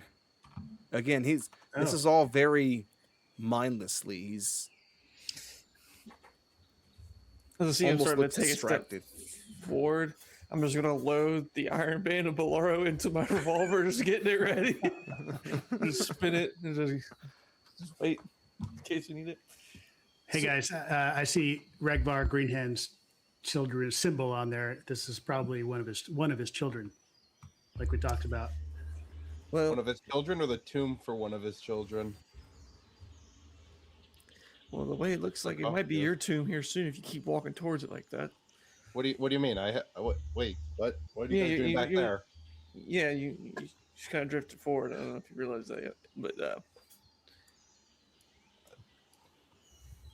When did you guys move back?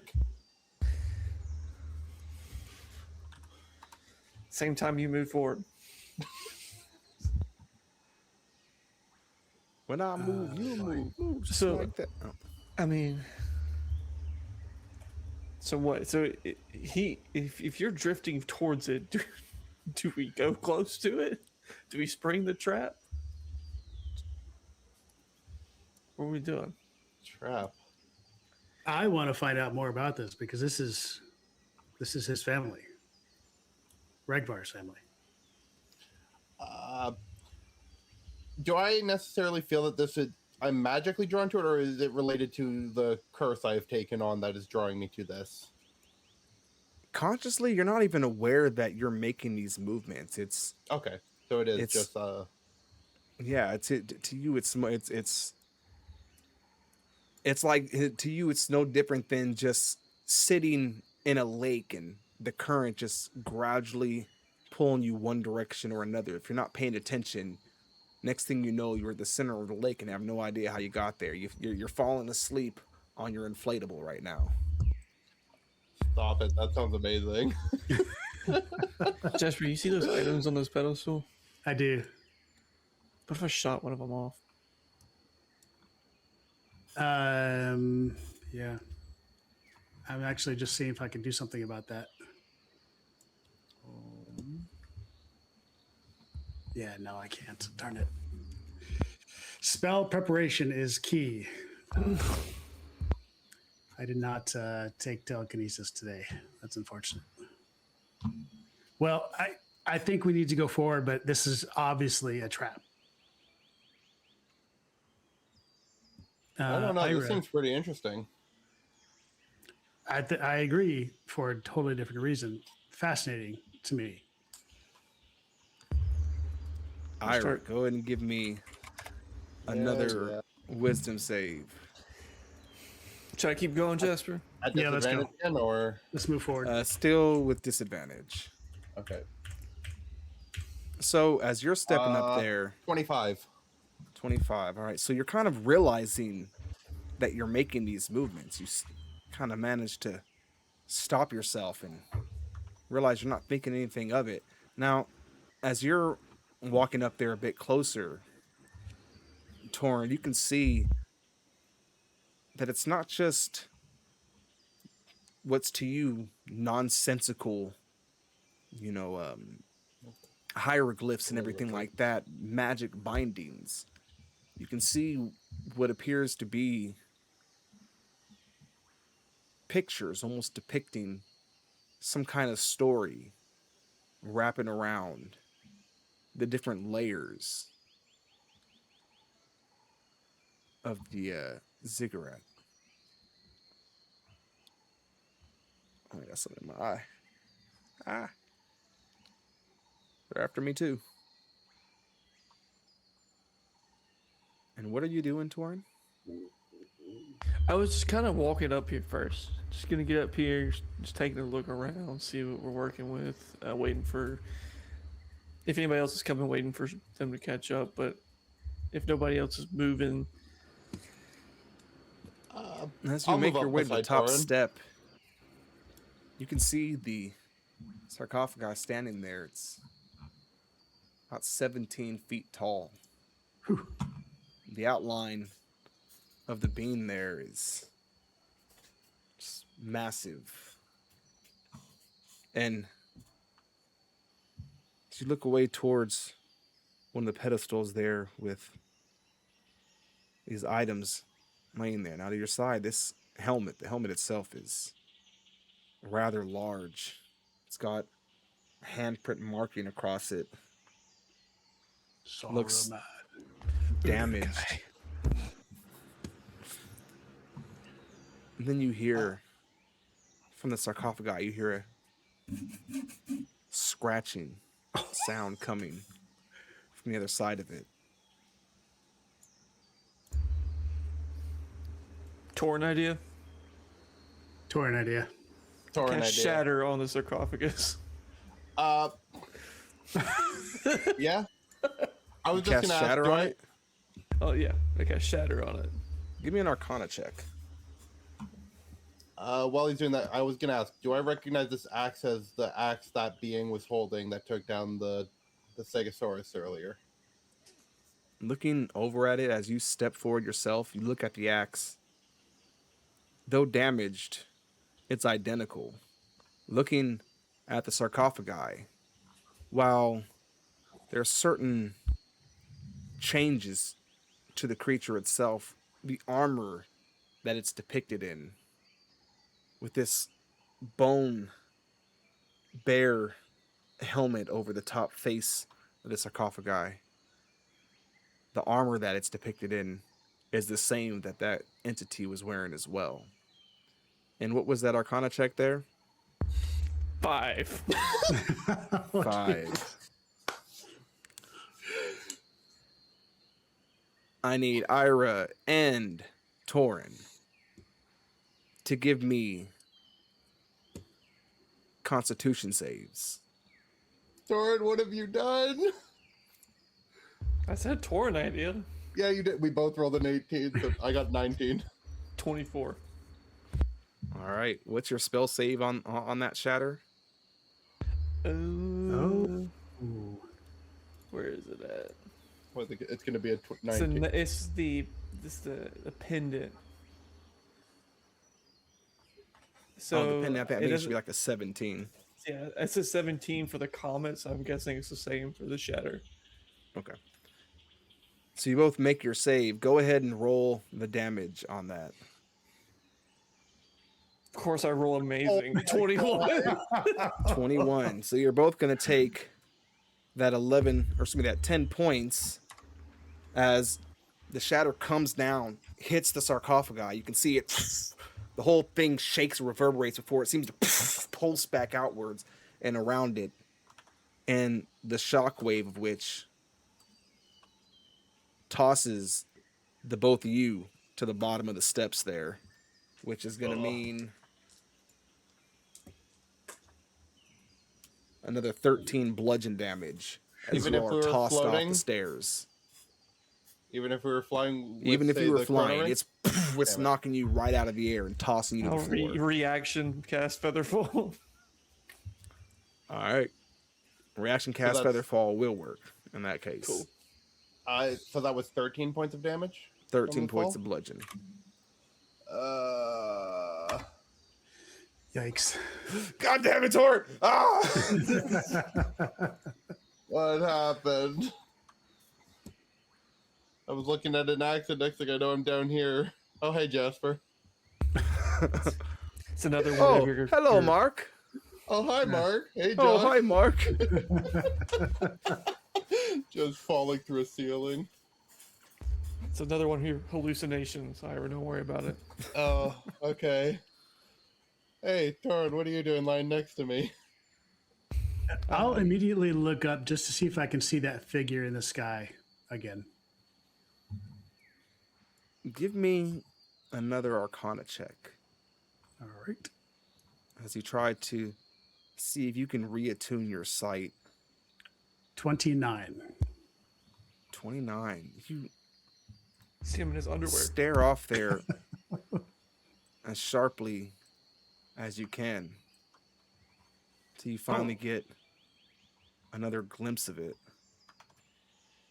But again, as quickly as you're able to attune to it, it seems to readjust. Each time, it's almost as if the feathers and its wings seem to change directions and thing just glitches back out of sight. Well, gents, any ideas? Describe what I see to the others. Where did you see it? How high above the sarcophagus? So it's not directly above it. It's kind of standing off in the distance. It's about a good 60 feet or so in the sky there. Okay. Yeah. And Yeah, describe all from that. the sarcophagus itself, it's about 10, 20 feet back. Could Ira attempt to try and focus in on that spot as well then? As you try to look with in on photo. it, you don't get any signs of it. Even trying to squint, trying to use what ability you have with the weave there, it doesn't give you any vision of the creature. Ira, I don't have this ability right now, but do you have the ability to speak with the dead? I do not, unfortunately. Mm. It is Do not these within my podiums have repertoire. any symbols underneath the items? So, like, Underneath- this one does it have like a battle axe, and this one does it have a helmet on like a symbol underneath? So underneath them, The only thing that they each have is a matching symbol, which is a pair of wings, though the wings don't match the description of the ones that Jasper described to you. They look to be a different set of wings with a skull, what appears to be some kind of a, it's long like a bear's skull in the center, and an axe right down the middle of it.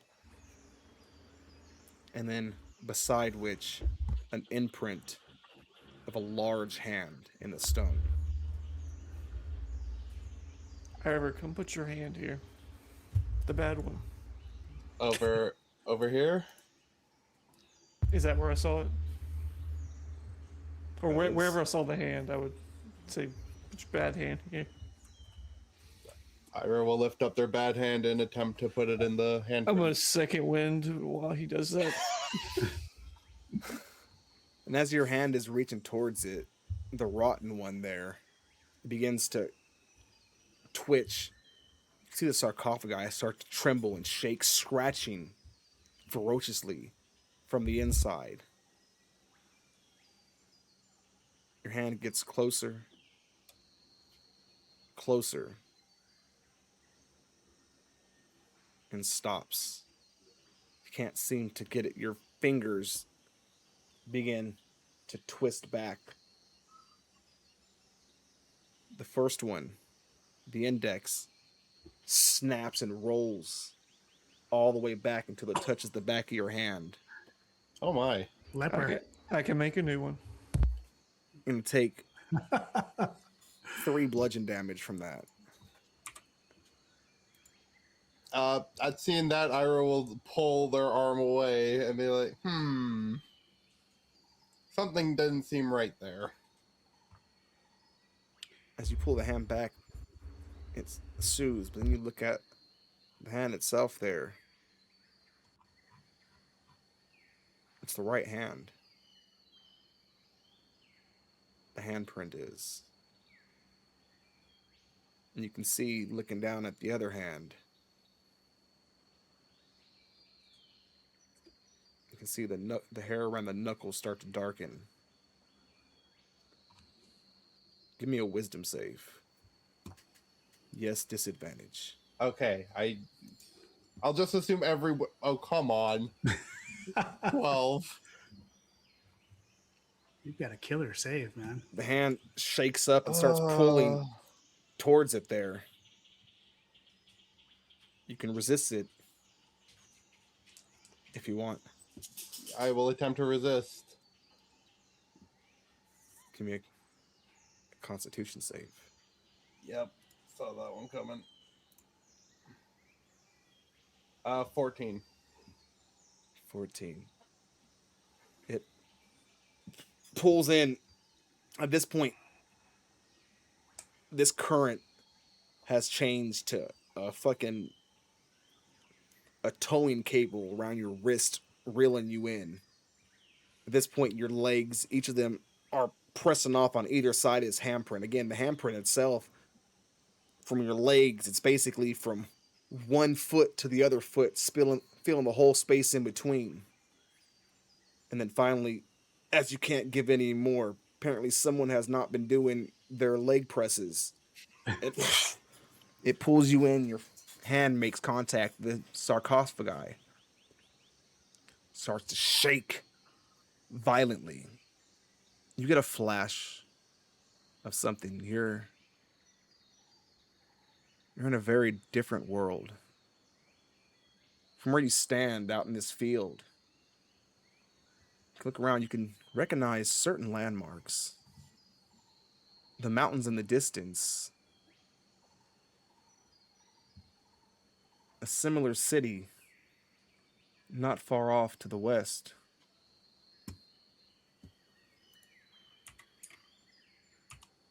You're in Eldara. Somewhere not too far north of Midway. But everything is also very different. Then you see the entity come running over a hilltop. him, two other warriors, his sides, both of them winged. Another one running from the side there as well. And then on the opposite end, you see the man himself, the legendary Ragvar, as he moves in, and all of them begin to fight it out in this massive field there. This is not every man for himself. The four sons fight ferociously against their father. They fight their best, but he is a force to be reckoned with. The speed at which he swings his blade and with that shield there that he bashes them through is devastating. But near the very end of it, they just barely manage to force him off and make him yield.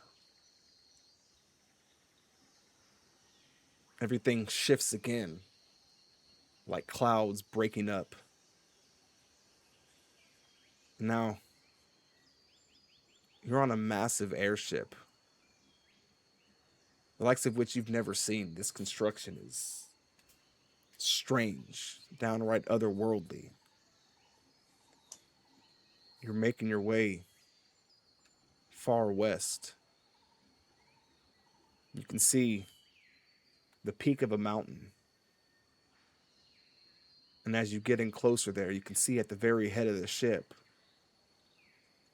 those same four brothers.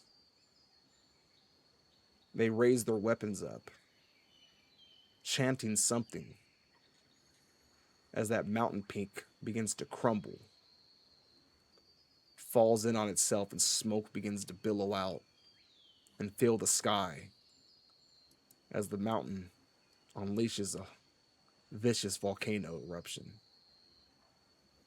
And that smoke, thunder begins to roar, and the storms around the continent begin to swirl. Time moves further still. This next part comes in quick, brief images. The son here, the one who now stands in the sarcophagus. You get a feeling. His name, Lorgrim, a hunter. In these wild lands here, he hunts all manner of beasts until he's taken them all down, one by one, a trophy from them all, and he grows bored. Seems as though they're unable to, or at least not supposed to leave this place. So with his power, he starts crossing over into other realms, hunting other creatures, strange creatures, bizarre entities, monstrous things. But upon one of his times returning from this otherworldly place, something's very wrong and very different about him. Another flash as his own brothers turn on him, fight to fend him off, but seemed unable or unwilling to deliver the final blow. Instead, they entombed him in there, locked him away. One of the brothers, one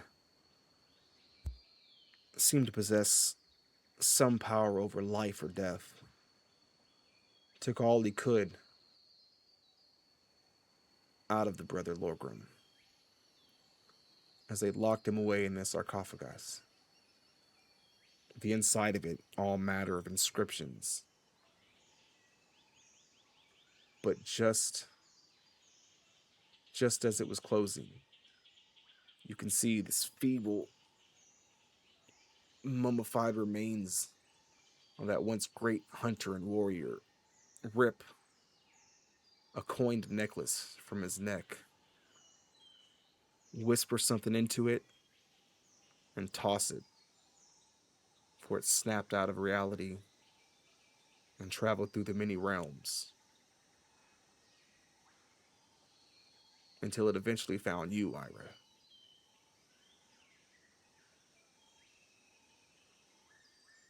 And from that time, over the centuries upon centuries in between,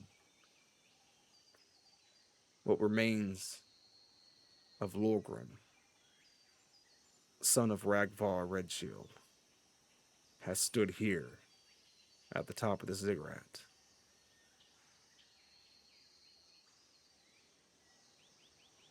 Comes to your mind that one of the brothers there matched the description that Jasper said was watching overhead. Before your hand lets loose and you fall back to yourself on the ground there, hand trembling, drenched in sweat. Your hand from the wrist up, covered in fur, the full claw halfway through a metamorphosis there, trembles and shakes. The sarcophagus shakes as well. And then you can see at the very center of it, a little thing twists and opens up. And at the center of that, another handprint. This one's shaped like a claw.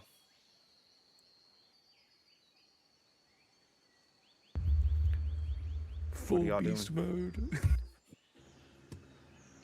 This is the tomb of one of Ragvar's children, Volgrim. Good or Lorgrim. bad one? Sorry, which one? I put it in there. Volgrim? Lorgrim. Sorry, I heard a V every time. No My worries. bad. A good or bad one? He was a hunter who ultimately left the cursed coin I found. One of the cursed coins, anyways. Coins. Well, it's up to you. I see there's another handprint there. Well, the being that Jasper seems to be seeing is another one of Ragvar's children, apparently.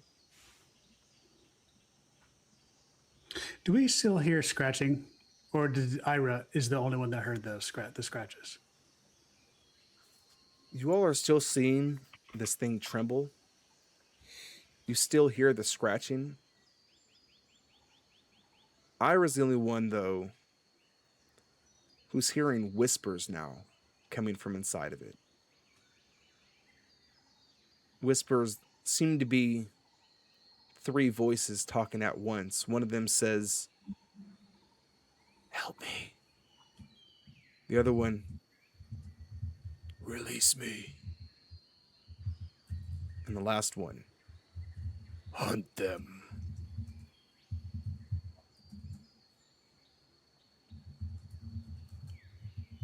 Well, whatever is in this sarcophagus is talking to me. Do you hear it, Torrid? No. I haven't seen, heard, smelled anything you have since we got here. Torrid's been the most out of the loop.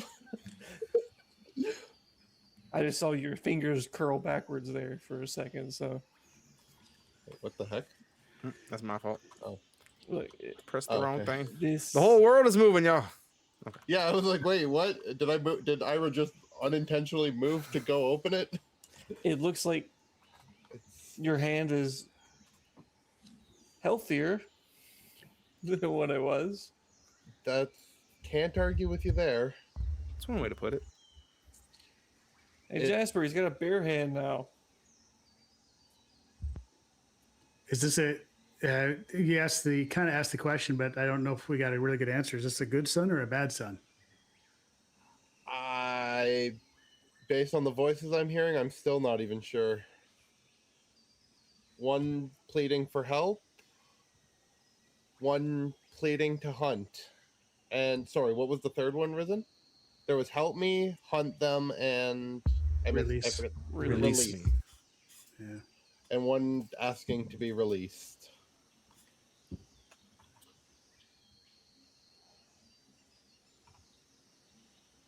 So I am, based on just those three requests, I am not entirely sure what to expect upon opening, if we open this.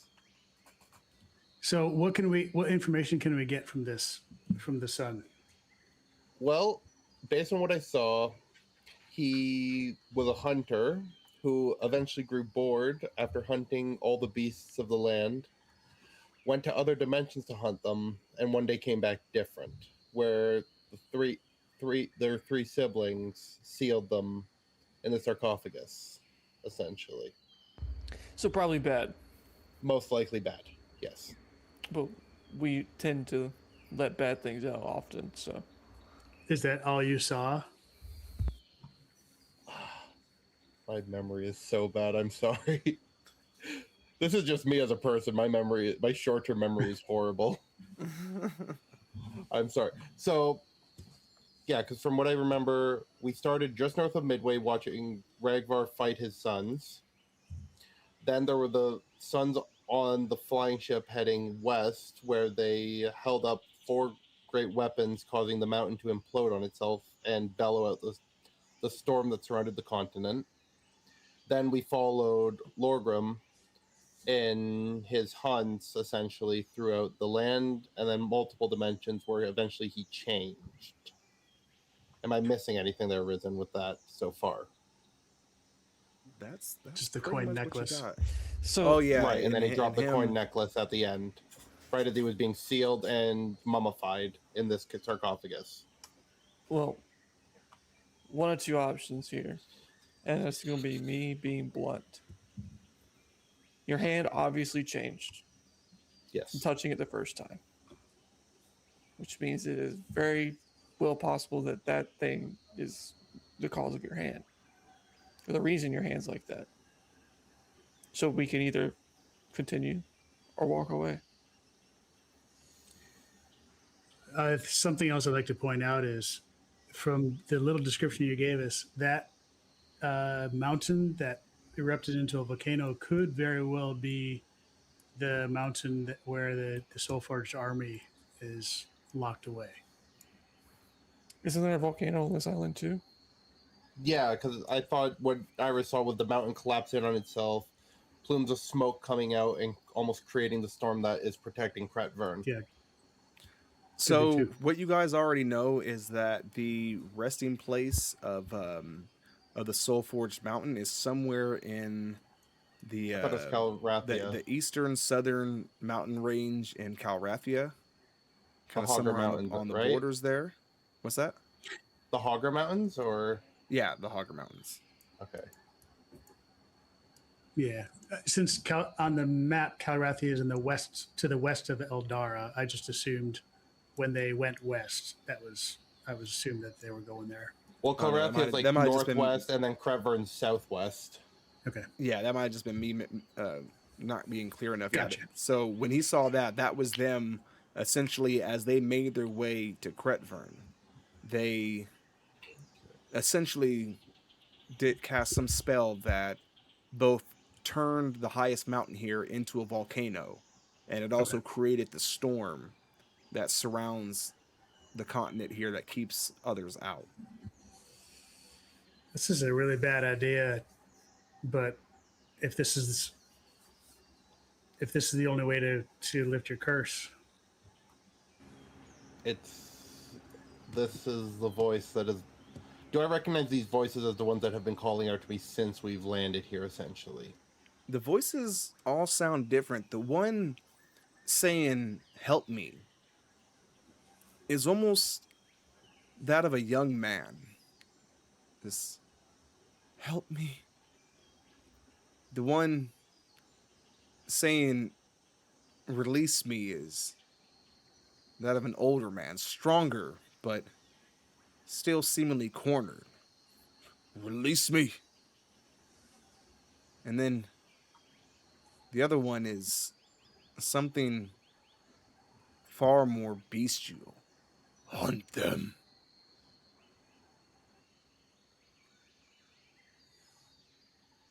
I would relay that information where there are three different voices, but would it be reasonable to assume that they are the first two are at least the two different points of what we can assume is Lorgrim's life when he was younger and when he was older, essentially? I mean, it's fair to stipulate. It's fair to stipulate. Okay. And then that third voice could be related to that cursed coin that I had collected during our adventures in Hadring.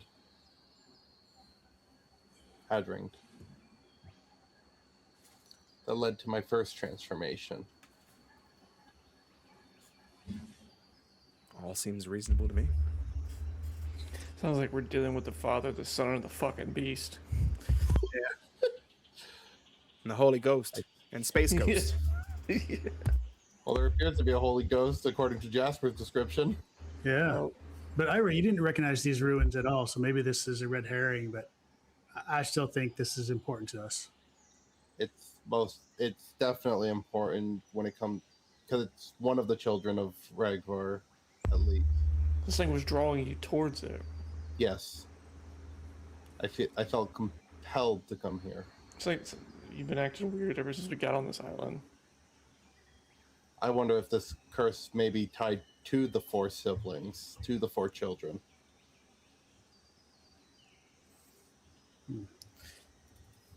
It's up to you. It's a tough decision. Well, Big red button. Ira's gonna approach the sarcophagus and put their hand into the imprint.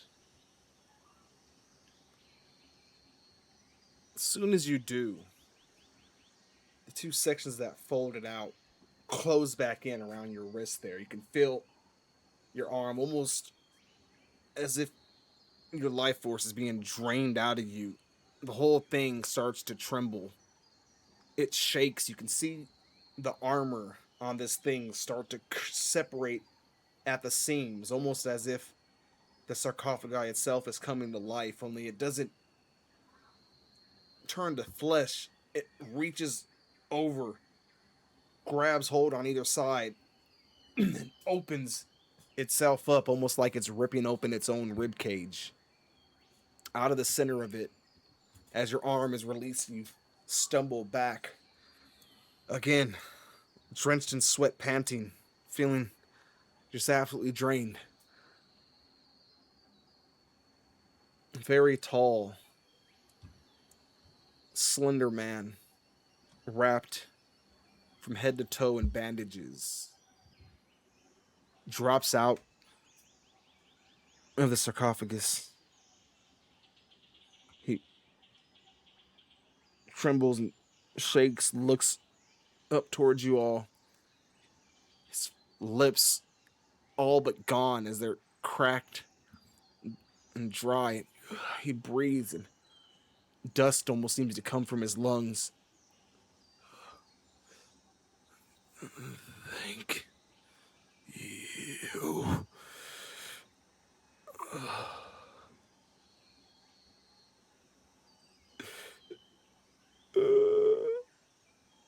As he starts to cry, can't seem to get enough of a tear to fully form, much more than seeing the dry skin of his cheeks start to crack.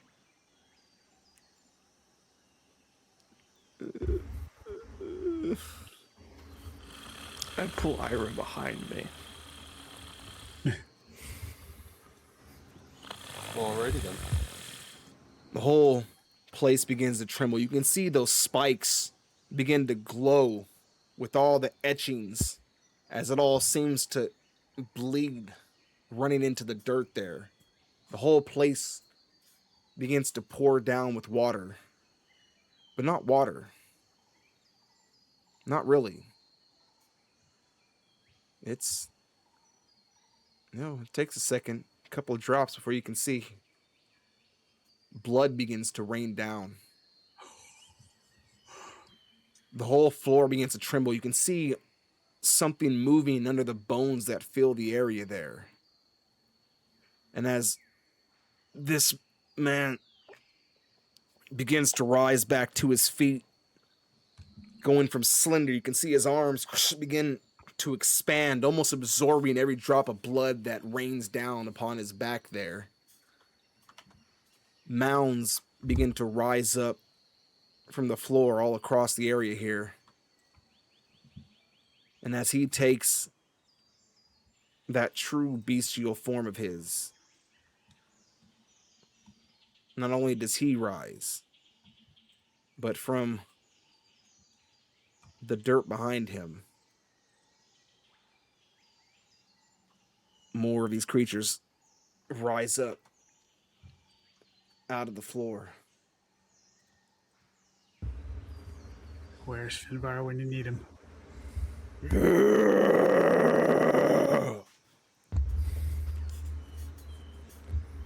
Little beefy wizard. And we're going to take a quick 2-minute break right there, and then we will come right back and go to Murderville. Give everybody, I see where everybody's at. Don't y'all move. Don't y'all move. I think we switched, Ira. Yep. But we will. Oh, thank you, Merciful Torin. Be back in just a moment as 2 minutes. 2 minutes, give or take. BRB, everybody. Don't miss this, because I think this is going to be a good one.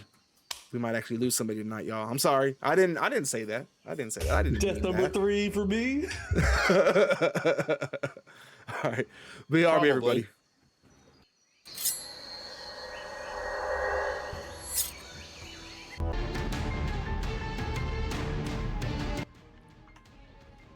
That's right. I know y'all hear the music. We are not even wasting no time.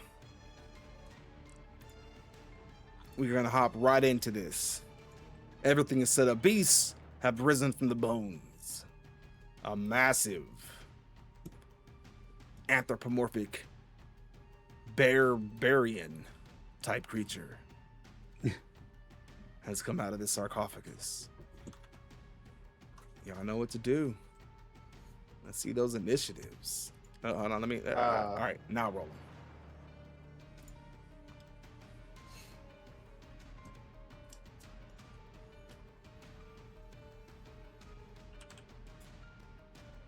Can I please get over it? No, are you kidding me?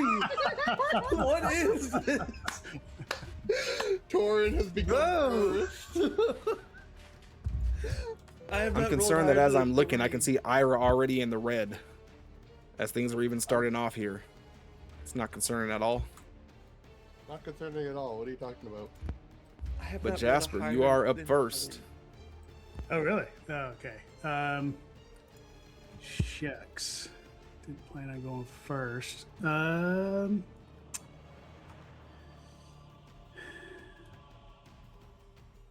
Okay, so I am going to cast. Nope, it's got to be 30 feet. These creatures are too far away.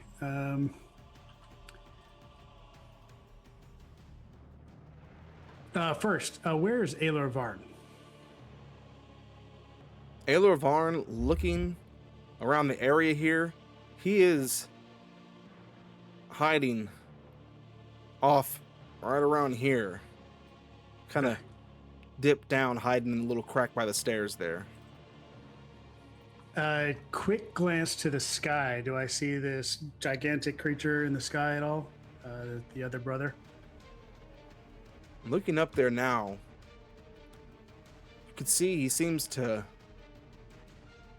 be relaxing on the frequency there. Now, as you look up now, this is only visible to Jasper, but he seems just float off overhead, watching. This probably looks pissed. Okay, so I'm going to use the staff to, first of all, I'm going to move up the stairs just 10 feet and try to, and keep an eye on those 4 creatures down below and see if I can draw them to me. But I'm going to turn and use the staff to cast Ray of Sickness. Let's see. No, sorry, Ray of Enfeeblement from the staff at the big dude, the boss. It's got to make a Constitution saving throw. It's probably will succeed, but that's okay. Con saving throw 19. And rolls a 23. Okay, so on a successful save, the target has disadvantage on its next attack roll. All right. And my bonus action, I am going to drink a potion. I'm going to drink Potion of Fire Breath, which allows me to exhale fire at targets for 3 times over the next hour. All right. Anything That's it. else? That's my turn. All right. And with that, setting off here, this massive creature lets out a vicious scream. Raises his arm up. You can see over on the platform there that battle axe shake, fling over to its hand, fusing itself back together. As it does, he grabs it, it grows to match his size, and he swings it down for Torin. First one with disadvantage is what is that? 17 to hit. Misses. Misses. Second swing.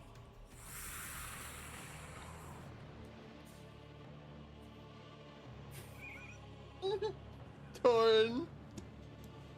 Second swing is a critical hit. Whew. Which is going to be this roll Give it to me. plus 36. Give it to me. For a total of 62 Dude. slashing damage. Maybe I should take a level in Barbarian at this point. The only time Torn gets hurt is when it's a crit. Let's be honest. That's true. It hurts too, though. Second attack? And Or third attack? does in fact have Why are you goading him into this? one Wait, less does attack he have here. disadvantage on this one? Or is it just it was a next attack, right? It was just that next attack that he gets. Just- the okay, disadvantage I will for. use my luck dice to give yourself disadvantage on this one. All right, because after he brought that blade down, he reaches forward with its jaws there to snap at you. That one's going to come in with a 14. That misses. That's going to miss. All right. And with that, his friends begin moving in quickly here. Oh, let me check there. This one is going to dash.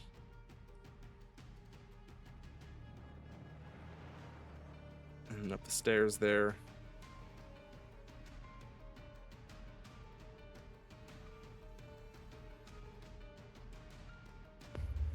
This one is going to There you start go, Jasper. climbing up the side That's totally cool. with a dash. That's exactly what I wanted. All right. And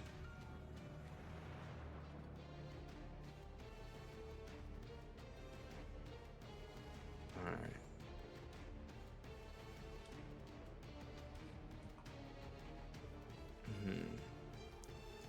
Yeah.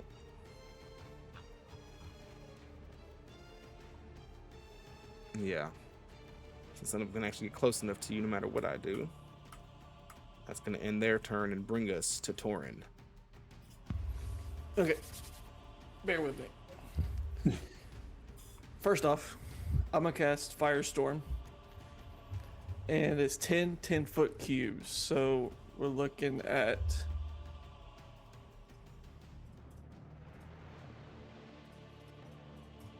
and they have to all be connected. Oh crap. Okay. Oh. Anyways, I did the math. It does all reach. Hold on, let me see.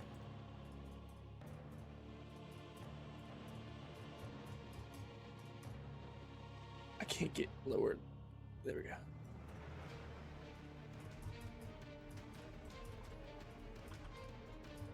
Okay, so 1, 2, 3, 4, 5, 6, 7, 8, 9. So there's 9 there, and then I'll just put a 10th one just random place, flaring off of it. But it's 10 10-foot cubes, or 10. Yeah, 10 10-foot Yeah. cubes, and they all have to be connected.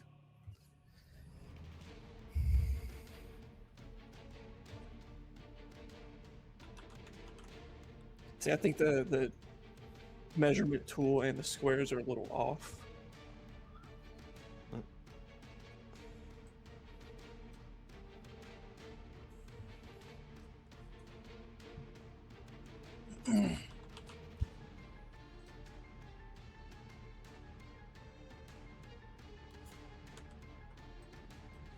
God damn it. Select it properly. Thank you.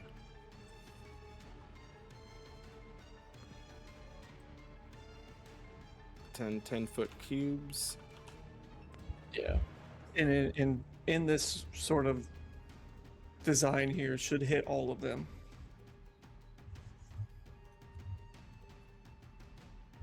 All right, there we go. Got those up. So everything. So that is the area that it's covering there. Yeah, and All so right. it's not a concentration spell. It's instantaneous, but that's the design of it. And they have to make a DC 18 Dex saving throw. DC 18 Dex. All right, so we start off with. Is that an 18 Dex? Damn. All right. So we'll go first off with. Start off with the werebears. Fail. Fail. Fail. One save on the last guy. And then. Damn. All except for the last guy down here. Everyone else fails. Okay, 7d10. Are you? It's such a terrible roll. That's a terrible roll. 37 fire damage to all of them, and if they save, they take half. That's average. So that's about half, I think. Yeah, that's half. Yeah. Yeah. 35 would have been half of your Yeah, max. so it's a little over. 37. So 37 to that's all of them. 15, 30, or 18 on the last guy. Okay, so that's Mhm. my action. For my first bonus action, I'm going to drink a superior healing potion, which, where is it at? So that's 8d4 plus 8.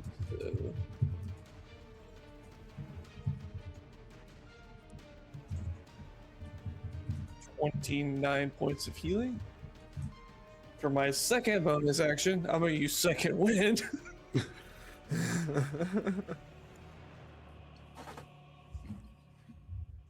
It's 1d10 plus 11.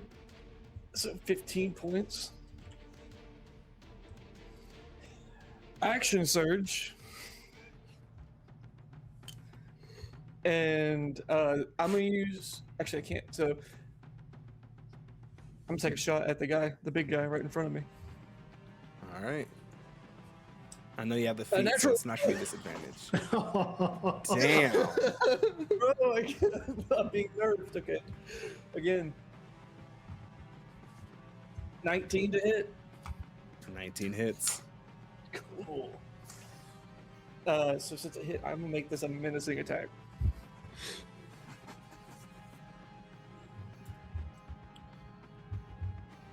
Damn, dude. Ooh, Plus 7, 13 points of acid damage. And needs to make a DC 17 wisdom save or be frightened of me.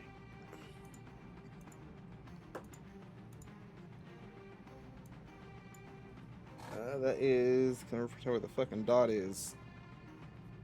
That is a 9. So he does fail. Frightened of me. Actually. Nope, my bad. He is immune to frighten. Oh. So. Very well then. He ain't scared as shit. My last shot. We will make this one a goading attack. No, we're just gonna make a disarming attack. Disarming. 27 to hit. That'll hit.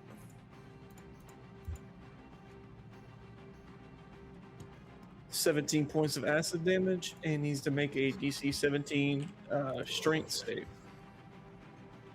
which probably will succeed. 25. He does succeed. Yeah. Okay. That shall endeth my turn. All right. Ira, you are up. all right. As my bonus action, I am going to assume the story form of the chalice. And as my action, I will cast Cure Wounds on myself, also healing Torin for a 1d8 plus... What's the number? Sorry. 2d8 plus 5 HP for Torin. On that, so I'll do the 2d8 first because I can do that quicker. 8 plus 5, 13 points of healing for Torin. It's not bad, just for... Oh, I feel like I'm basically almost back to full HP. And I will cast the Cure Wounds on myself, which is... Oh god, that's a lot of ones. 23 points of healing onto myself. Plus something? All No, that should already include all the pluses. Yeah, that already includes the plus 5. And that'll be my turn. right, back I'll at the top stay of where I am. Jasper. Real quick, Torin, that spell that you had there, does that maintain? No, it's just instantaneous, I believe. Let me double check though.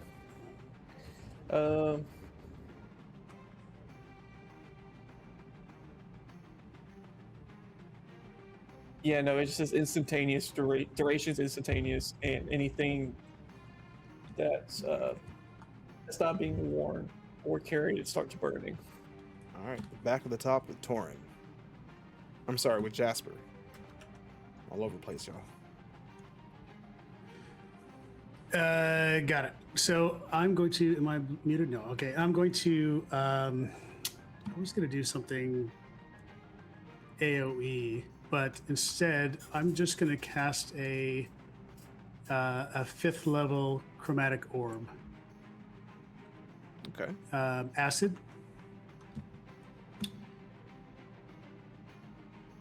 So at this, let me mark it here.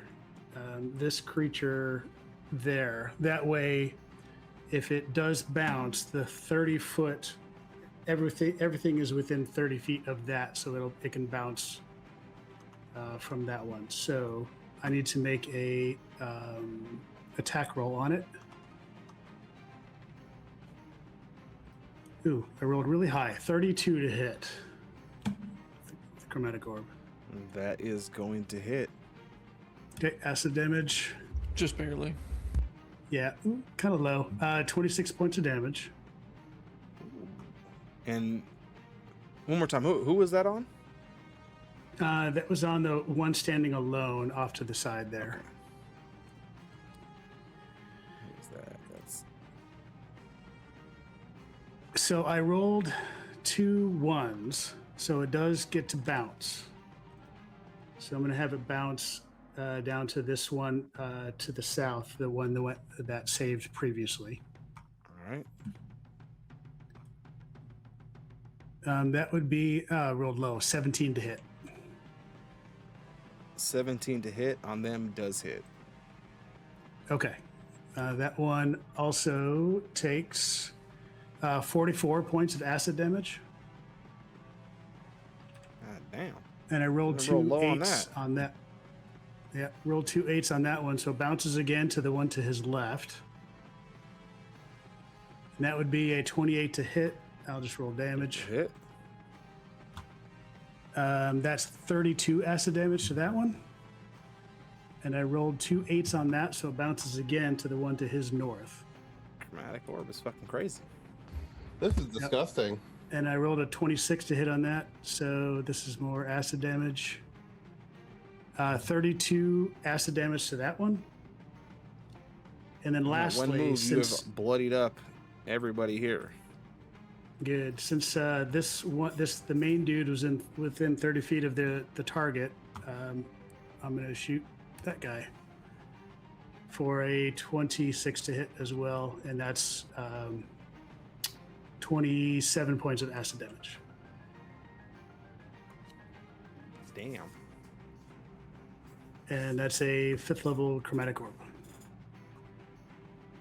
For my bonus action, since I drank the potion of fire breath last round, I'm going to breathe fire on.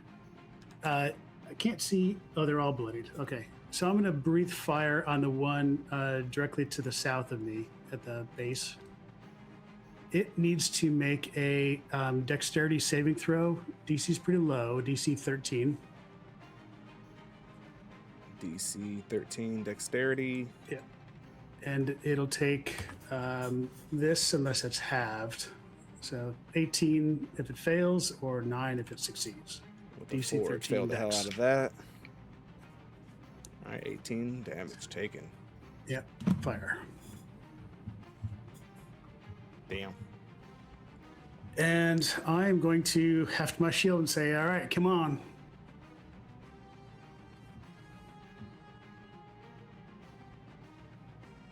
All right. Anything else? Wow. Nope, that's it. That's crazy. Pinball. All right. God damn.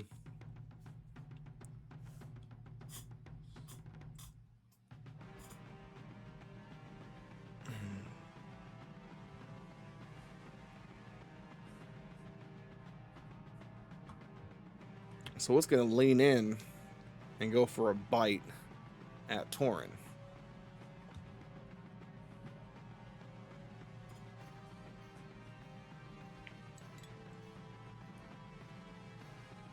$23. Shield. So my AC is now 28. Beauty. All right. Bite misses. It's gonna step back, take a swing with its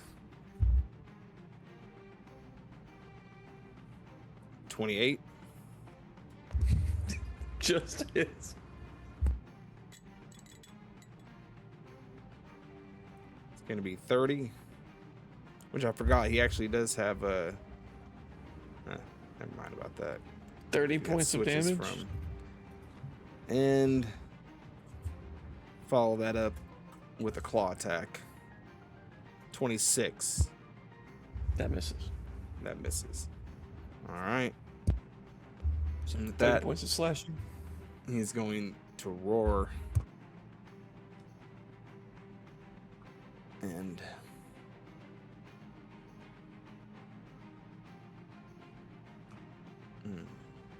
show something.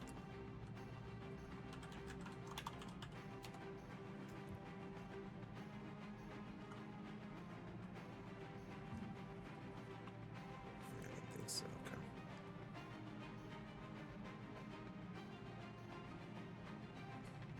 He's actually gonna go for him. He's gonna move here. is going to leap this way off of the ziggurat. Start moving down the side. Yeah. Which will bring us to the werebears here. Which this one come over and across and go in. And he's going to attempt to bite with a 22, which I know does not hit you because you're a wily bastard. Then he'll swing his own little hand axe. Nope, that is a miss. This one, gonna move around, climb over and take a swing for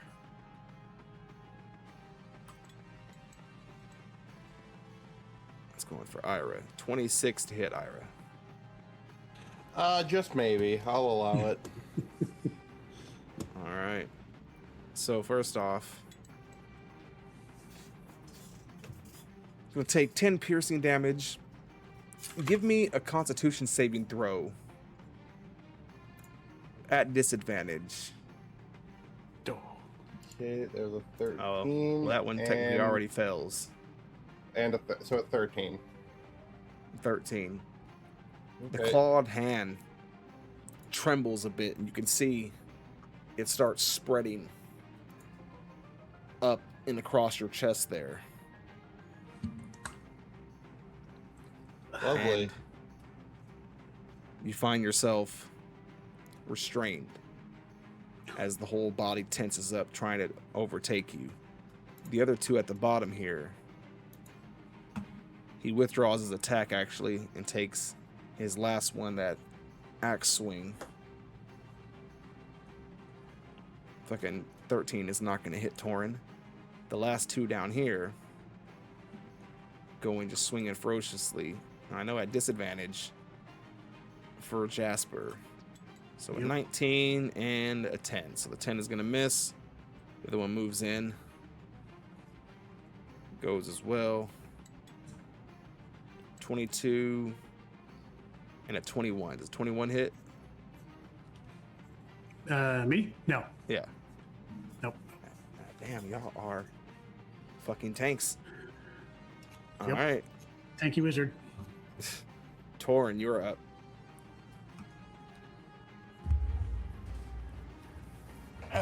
Okay. I am going to bonus action. I'm going to use tactical shift and use one of my second wind dice to disengage, or not really disengage, but it's I can move without provoking opportunity attacks. Okay. And I can move up to 15 extra feet. 15, and I'm just gonna kind of I'm gonna start flying and fly 15, 5, 10, 15, and we'll just 20. Yeah, I'm just gonna basically keep ahead of him just a little bit, and then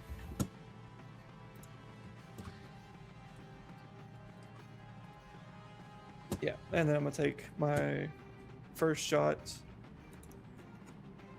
and we're gonna make it a we'll just keep trying it. We'll keep trying trip attacks until he falls. So first one, 28 to hit, and then I'm gonna dump my last charge of my gauntlet into this too.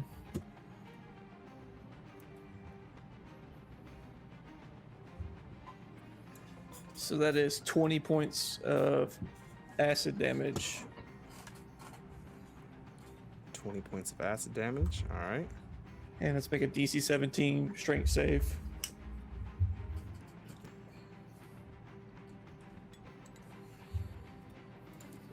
She does not make. So he is prone. But since he's prone, I have disadvantage on my shots. So it's gonna be a straight roll now though. All right. Which is a 25 to hit. For another 11 points of acid damage.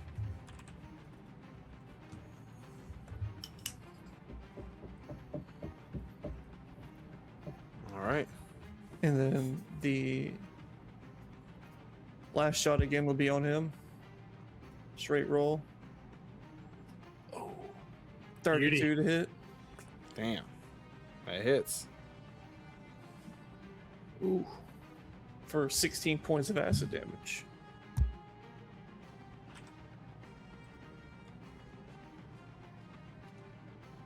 All right. Anything else? For my last bonus action, I'm gonna use Know Thy Enemy. And just see if there's any resistances he has.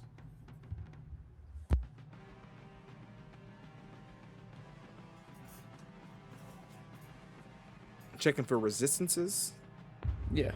No, it does not have any direct No, okay. resistance. Cool. That was my turn. Thinking now he fucking should have, but. All right, which brings us to Ira. Ira, as you're fighting this control, Oh boy. give me another con save. Oh great. Am I Being about that to you just are lose my- already cursed, it is with disadvantage. 18 Woohoo. saves. I'm guessing 11 doesn't. 11 does not. It spreads further across. It's working its way down your chest there as you can feel your bones reshaping. Hey, Rachel. What the hell? You go silent in chat for how long and you pop in to give me the middle finger? That's crazy. That's wild. That's wild. Hey, she started by giving Torin a thumbs up, and then she gave you the middle finger. Right? If only you had given Ira advantage instead. Then maybe he wouldn't be turning into a goddamn monster. This feels like it's out of my control. All right. But that's going to bring us back to the top here with Jasper. So I just lose my turn. Okay. At that point, as you're trying to resist this curse again, because you already are cursed by this, it's pushing to Okay. try to spread it through you. Go ahead, Jasper. Question for you: do you use the 50% of the square covered being in the AOE, or do you use any portion touching?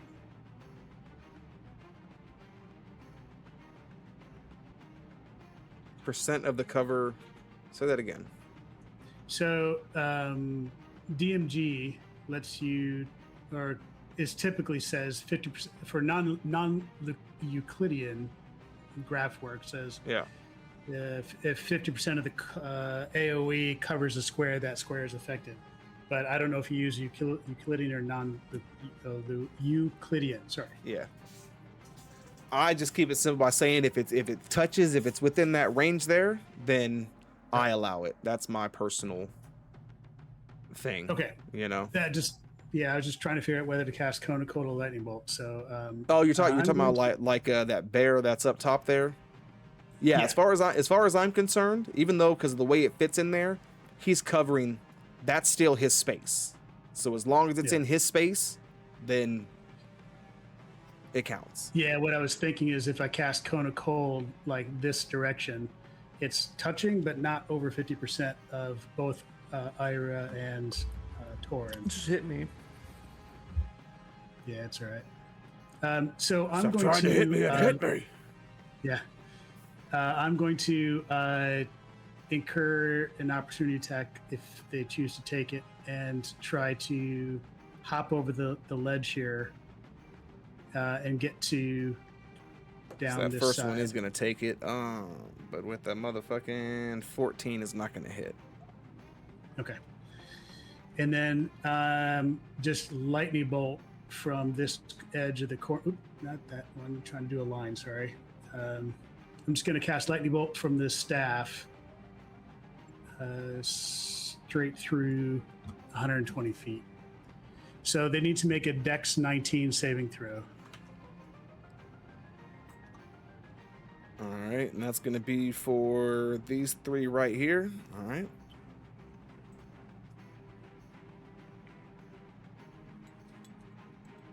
What's that? That's a fail. Does he have disadvantage? The 'Cause he's other prone? bear. That's a fail. And he is prone, so yes, you are correct. Disadvantage.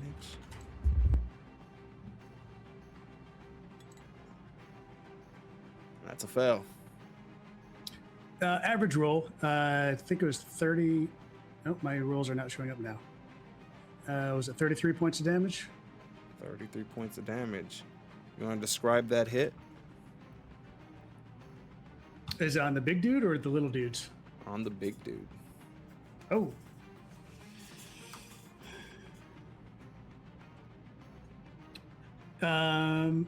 Yeah. So as he's laying prone there, trying to scramble out of the way of the lightning bolt and doesn't make it, the lightning bolt is attracted to the metal pauldron on his shoulder and arcs around, zooms up, and just because Aelor has some sort of weird eye fetish, his eyeballs are gonna pop out of his head. Oh shit. He does, and he screams. "Ah!" As it does, the massive roar of this huge bear creature rings out through the entire valley here until, as it does, you can see him slowly shifting, the fur shedding off his body as he withers back down. That cry, that growl turns into a scream at the end as he shrinks back down until finally nothing left of him. You can see the other werebears around him all start screaming as well, growling off in that direction as they all begin to just decay away, falling to pieces. Not just their fur, but clumps of their flesh, until finally piles of their bones just crumble all around the space on the ground there. And then you hear the sounds of wings. It all goes quiet again there for a second. And now you can all see that massive winged creature above as he flies down and then hovers just above the sarcophagus there. He puts out a hand. You can see in its palm what looks like an hourglass in there begins to spin. See the damage to the sarcophagus start to repair itself, almost as going backwards.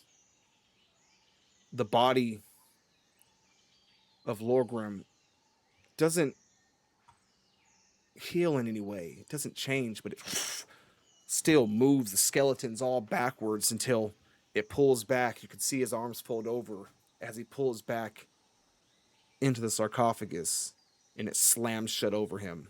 But this time, sarcophagus lifts, twists until it lies down. And this entity speaks in a loud, booming, yet somehow also soft voice. Calls out, "I have waited so long for you all to come. Ira, come to me." Ira walks forward. No hesitance at this point. "I must ask something of you. As much a burden as a gift. My brother deserves his rest. And I'm afraid you are the only one who can truly give it to him. His body is finally at peace for sure. But that beast within still stirs. if you would take the essence of this burden. Its ferocity has been stripped by your blades and weapons. But the blood of it still reaches out through my brother's corpse. Will you take this burden?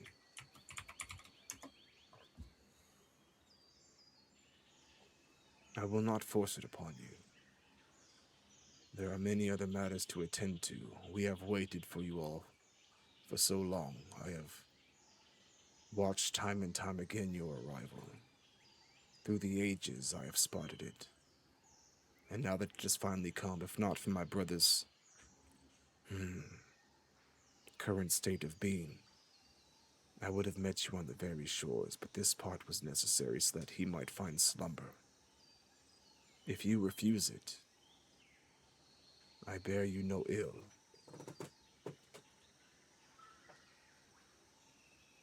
I came here seeking a way to remove the curse I have upon myself. And here you ask me to take on another one. I do understand. It is no short asking. The curse that has plagued you and brought you here, though necessary in the dominoes of destiny, it is much to bear. Now, in this moment, you are free of it. Though I can see and have foreseen the many other burdens upon your shoulders. I do not wish to add to it. But this one, he puts his hand down on the sarcophagus. Again, you can see in his palms and at the back of his hands, little engraved hourglasses spinning. This one, well, it is not without weight, may also help lift you up when you need its strength, should you accept it. But the choice is, as it should be, for the time being, in your hands alone.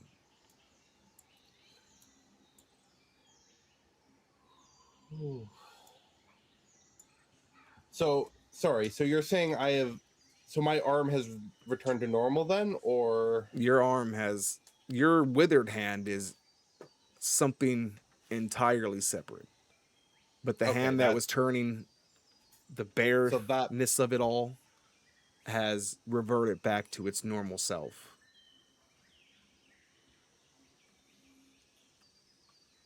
So to take on this curse would be add one more burden to myself, but offer solace to your suffering brother.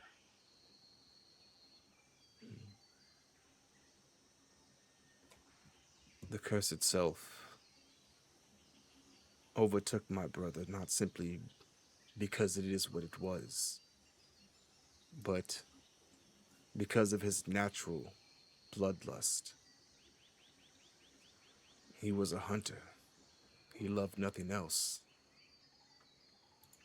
Weeks he would go off into the jungles and hunt down the creatures he could find, but when that was not enough, he sought far greater challenges. When the wrong challenge saw that bloodlust in his heart, it found a place upon which to feed. I believe, though I cannot say for sure. My sight only goes as far as my end. Beyond that, destiny is hidden from me. But I believe as long as the bloodlust does not make its way into your heart, you might find some control over this curse. though that is not without risks of its own.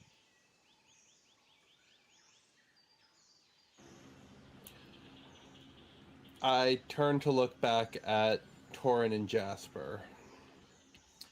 Should I accept this?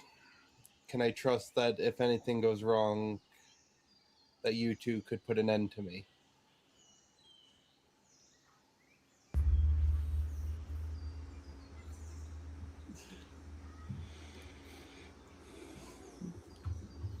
I give a long look to Torin. Say that one more time. Should I accept this and cannot control it?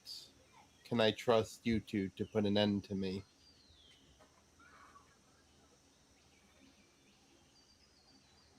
Easily, yeah.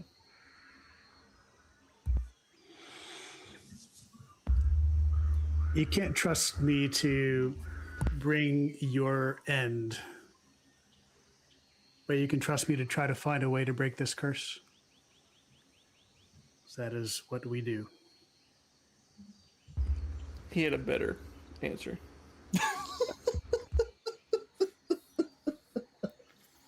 What he said. What he said, exactly. Ira will turn back. Very well. I shall take on this. I shall take on one more burden.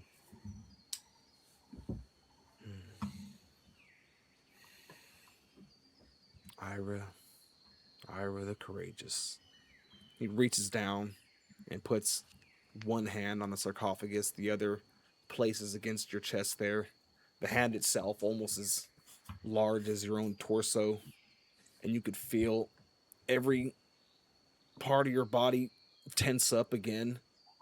You get that same feeling as if when going through that metamorphosis, as the sarcophagus trembles and cracks, you can see that the cracks around sarcophagus begin to smooth out. After a while, it looks pristine. Meanwhile, your body, hair has grown over. You get that very. You start to look almost like the brawny man for a minute there, as you flex beyond control until finally it lets go and relaxes there. And in that moment there, you don't feel any different, but the world around you seems louder.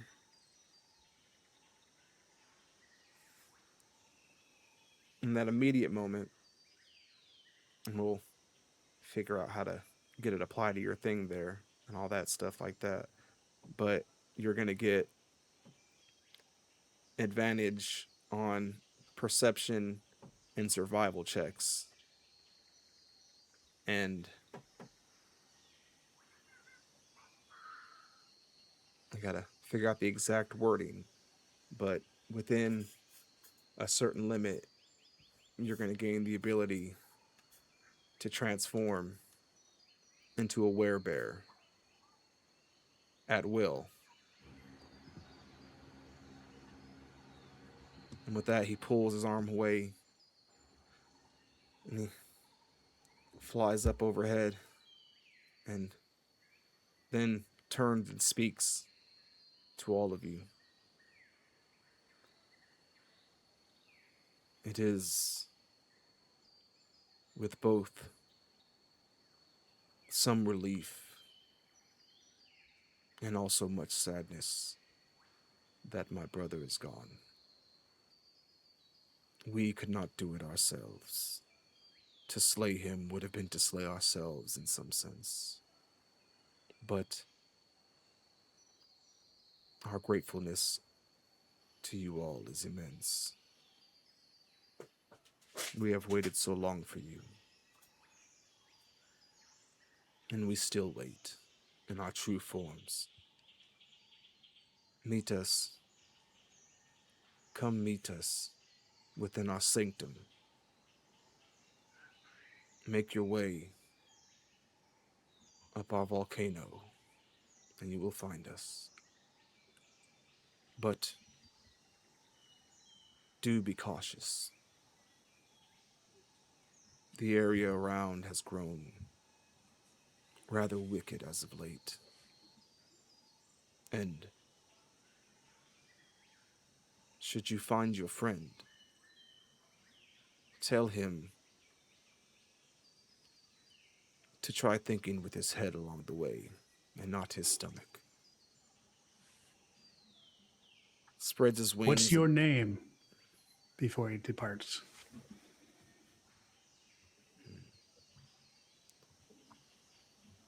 Come. Meet us for proper introductions. The wings spread. He glows bright and then seems to burst as feathers, black ones, rain down. Each of them kind of bursting into dust as they strike the floor. Ahead of you, off in the distance, you can see the volcano begin to let out large plumes of smoke. And that's what we're going to call it for tonight, everybody. Now, Excellent. real The quick night is dark before... and full of terrors. Oh man. Lore, combat, my perfect session. Nice.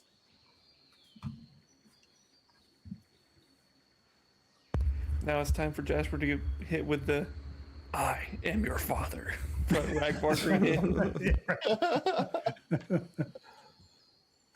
Let me just get y'all's XP ready real quick before we end everything off here. Otherwise, they'll be messaging me in 20 minutes. Hey, what about XP? Where's our I damn know how this works. Where's our goddamn XP? What? Never. We would never demand it so forcefully. Yeah, see, I wouldn't. I'm only like a couple hundred away from 12, so Oh, What well. the heck? I'm 1,500 off from 12. I'm Yeah, pretty that's sure you guys are roughly going to be about that. okay. There's a lot of these Oh. things are worth a lot of fucking XP, so. Yeah, it's You like guys- 1,425. Yeah. Okay. I was looking at that last session. I was like, "There's no way this is right." I did the math 4 times, and it's like, "Damn, Risen." I don't know. Well, we're gonna need less experience, I think, after 12, right? Oh, really? Yeah, it's like you need less after 12. Jesus. That And seems considering ridiculous. that it's just a 3 you tonight. Oh, that's right. Oh, Lord. Oh no, this is gonna be a big number. So Level 13. it's going to be 8,266 XP each. 8,266. Yep. Because bear in mind, the big Bear? guy, I had him set for 5,900 XP on his own.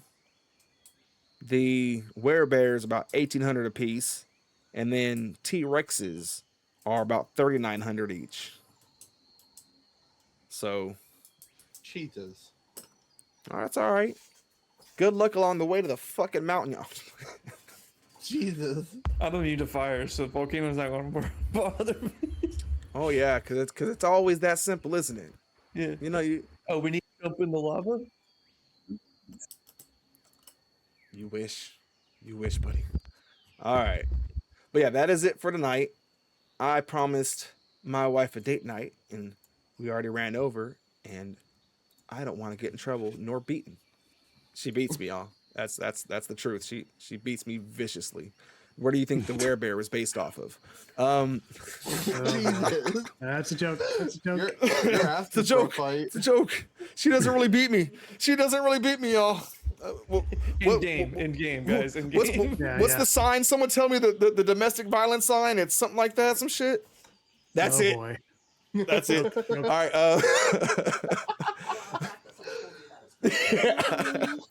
But that's it for tonight, y'all. Thank y'all for coming out. And Rachel, sorry, we're in the middle of comment stuff. I saw the biddies in there. Thank you so much. I didn't mention it tonight because I didn't want it to get thrown out there. But FYI, there is also a new Fae that I put together. I'm glad you didn't throw it together tonight because I built the Fae. I still need to build the the treasure table and everything like that for him. But we had silver, we had gold, and as of now, there is also a tempered silver fey.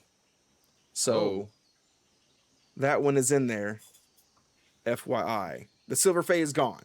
He's too weak. They don't need that shit anymore. So, and it is 500 biddies to summon him. FYI. But maybe we'll see some of those in the near future. But otherwise, yeah, that's it, everybody. Y'all have an awesome night, and hopefully we'll see you next week. Don't forget, follow, all that good stuff. You know we love you. Go over, check out the TikToks, check out the YouTubes, check out just all the fucking things. Peace.